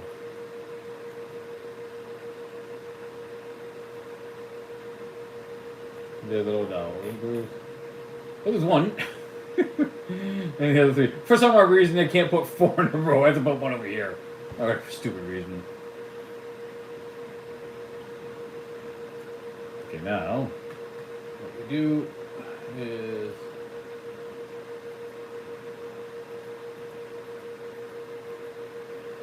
need to flip that guy over onto its face. Boom. Yeah, I think, yeah. Okay. Now, connector, where are you? You tiny little pieces. Let's move you down to here. You and you. Oops.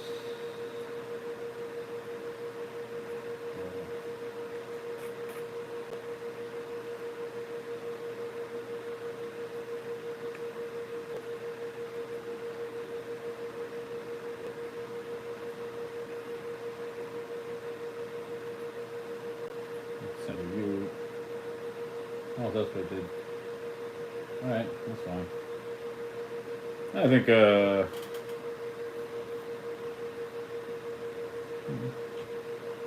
it did it anyways. Or the button up there. Alright, I think that's going to be good. I think I will, this one here, let's hide you. And let's see what slicing looks like. There's going to be a brim, 0.2 millimeter height.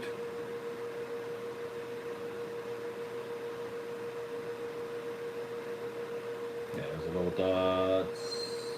One day, 9 hours.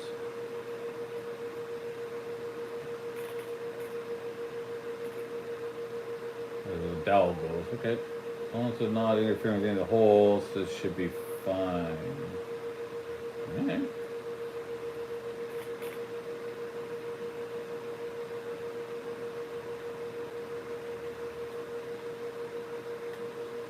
Alright, so we'll give this a try and see how it goes. Now, thanks for the suggestion. Buy some glue and put on and, Alright, we don't need you pointed there anymore. There. That'd be a neat little experiment to try. Support me. Oh, right. Okay, there's gonna be support material because those side pieces there's a gap there. Right. There's gonna be some, yeah, which still won't be too big of a deal. It's a non-issue area. This would be really cool if it works out nice and smooth. That'd be pretty awesome.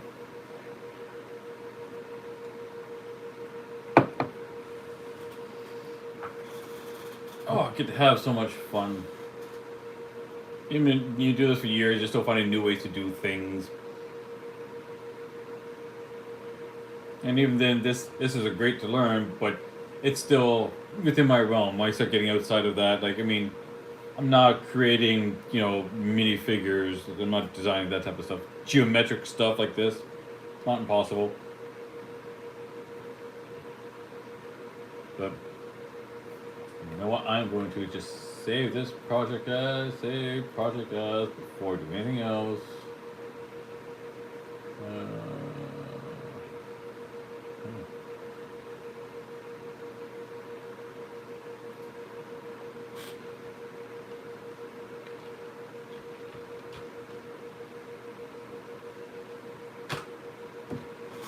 Yeah, so anything happens, the file is saved. Save for, an EMP wiping out a hard drive. At which point, and this is the last thing to worry about for anyone. That's gonna be that'd be kind of cool. It's gonna be a lot less time wasted, too. I got a bunch of other ideas I want to do, but I need a 3D scanner. How good are you editing 3D scanned objects? So that's something next. I haven't done it, but I don't know how good I would be at it.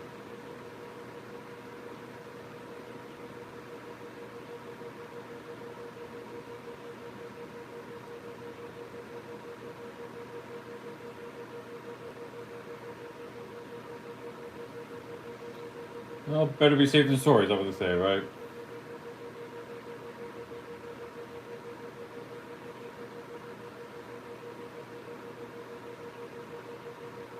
Yeah, this is gonna be fun.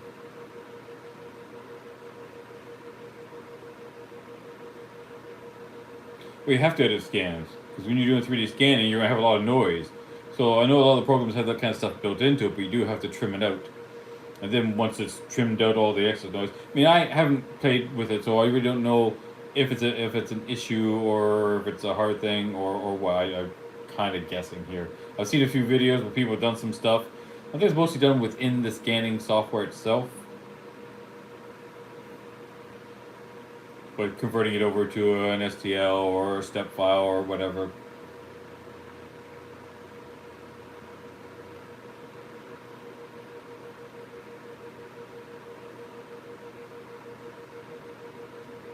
Oh, I've heard of Onshape.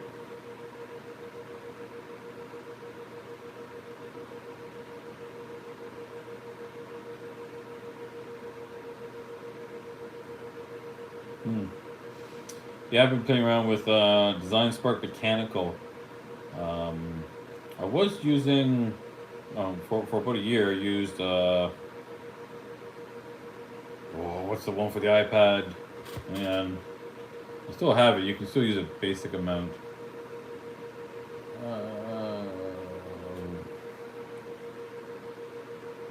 There's business tools. No, not Fusion or Blender. I never had enough time to sit down and go through those. This was. Oh, for crying out loud. Now I can't find it because it's a name that should be obvious. Shaper 3D. That was a nice little program to work with. I still got it, but you're limited.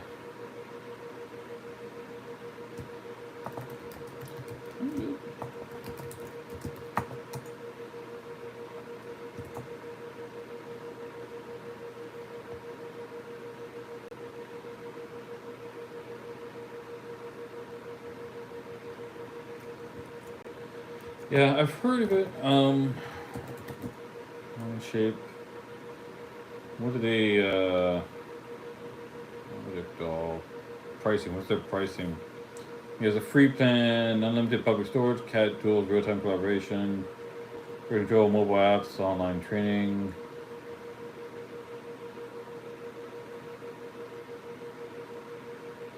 I should probably look at playing around with that a little bit more. Like, I mean, the 3D Design Spark Mechanical is nice, and it does a lot of stuff, and it's like it's not bad. It's like I think it's like $20 a month. So maybe I'll play with Onshape a little bit later.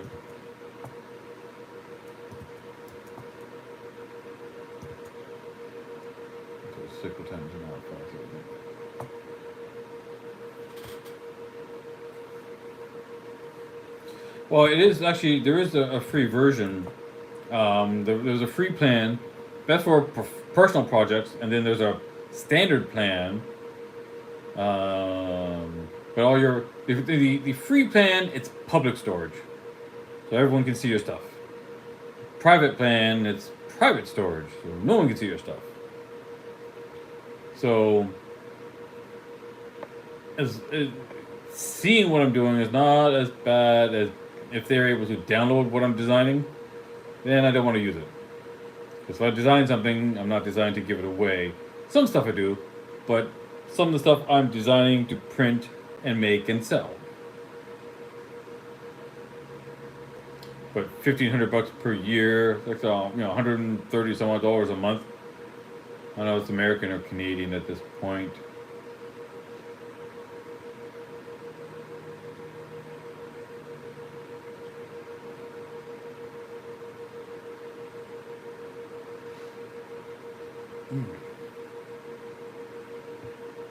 So I guess it's nice to kind of play around with and test things out. But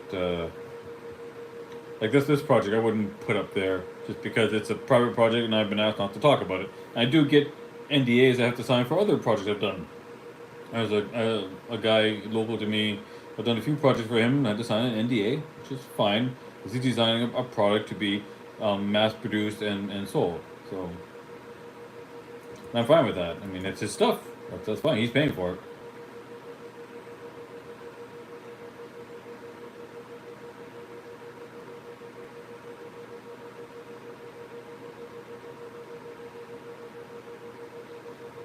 Yeah, I'm wondering if what their download options are because you get things that are free, but they only allow you to download the STL and not the step file. At which point it's low resolution, so it's one of those things. Once you design it, it has to be practically perfect because there's no real way to edit STLs. You can, but it's messy and clunky, kind of like what I'm doing with this thing here. It works, less than ideal, but it can work just fine for simple things, obviously. But I don't know what OnShape's um, download is. Probably just an STL, just so they can coerce you into spending $1,500 a year. So, and which is fine if you got a nice professional business can use it. By all means, but small guys, you have to kind of suffer it. But that's all right. All right, I think what's it now? 6 o'clock. Yeah, I think I'm gonna call it for now. I've had a little bit of fun. I appreciate everyone stopping by and the input from you from Jury Doris. That's gonna be kind of cool if that all works out. You said you subscribed. Send me a message through the channel. I think you still email me through my channel, and then I'll always respond from the proper email because I think the one on my channel is just my generic Gmail account that I only use for logging into Google. So, alright, we'll have a little bit of fun with that.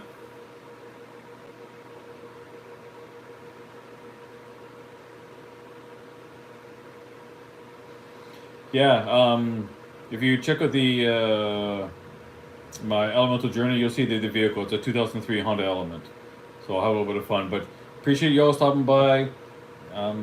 Feel free to keep an eye, subscribe, because you never know what's going to come up.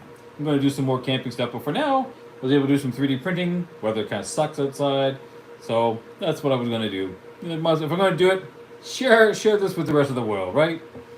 All right, have a good one all. Thanks.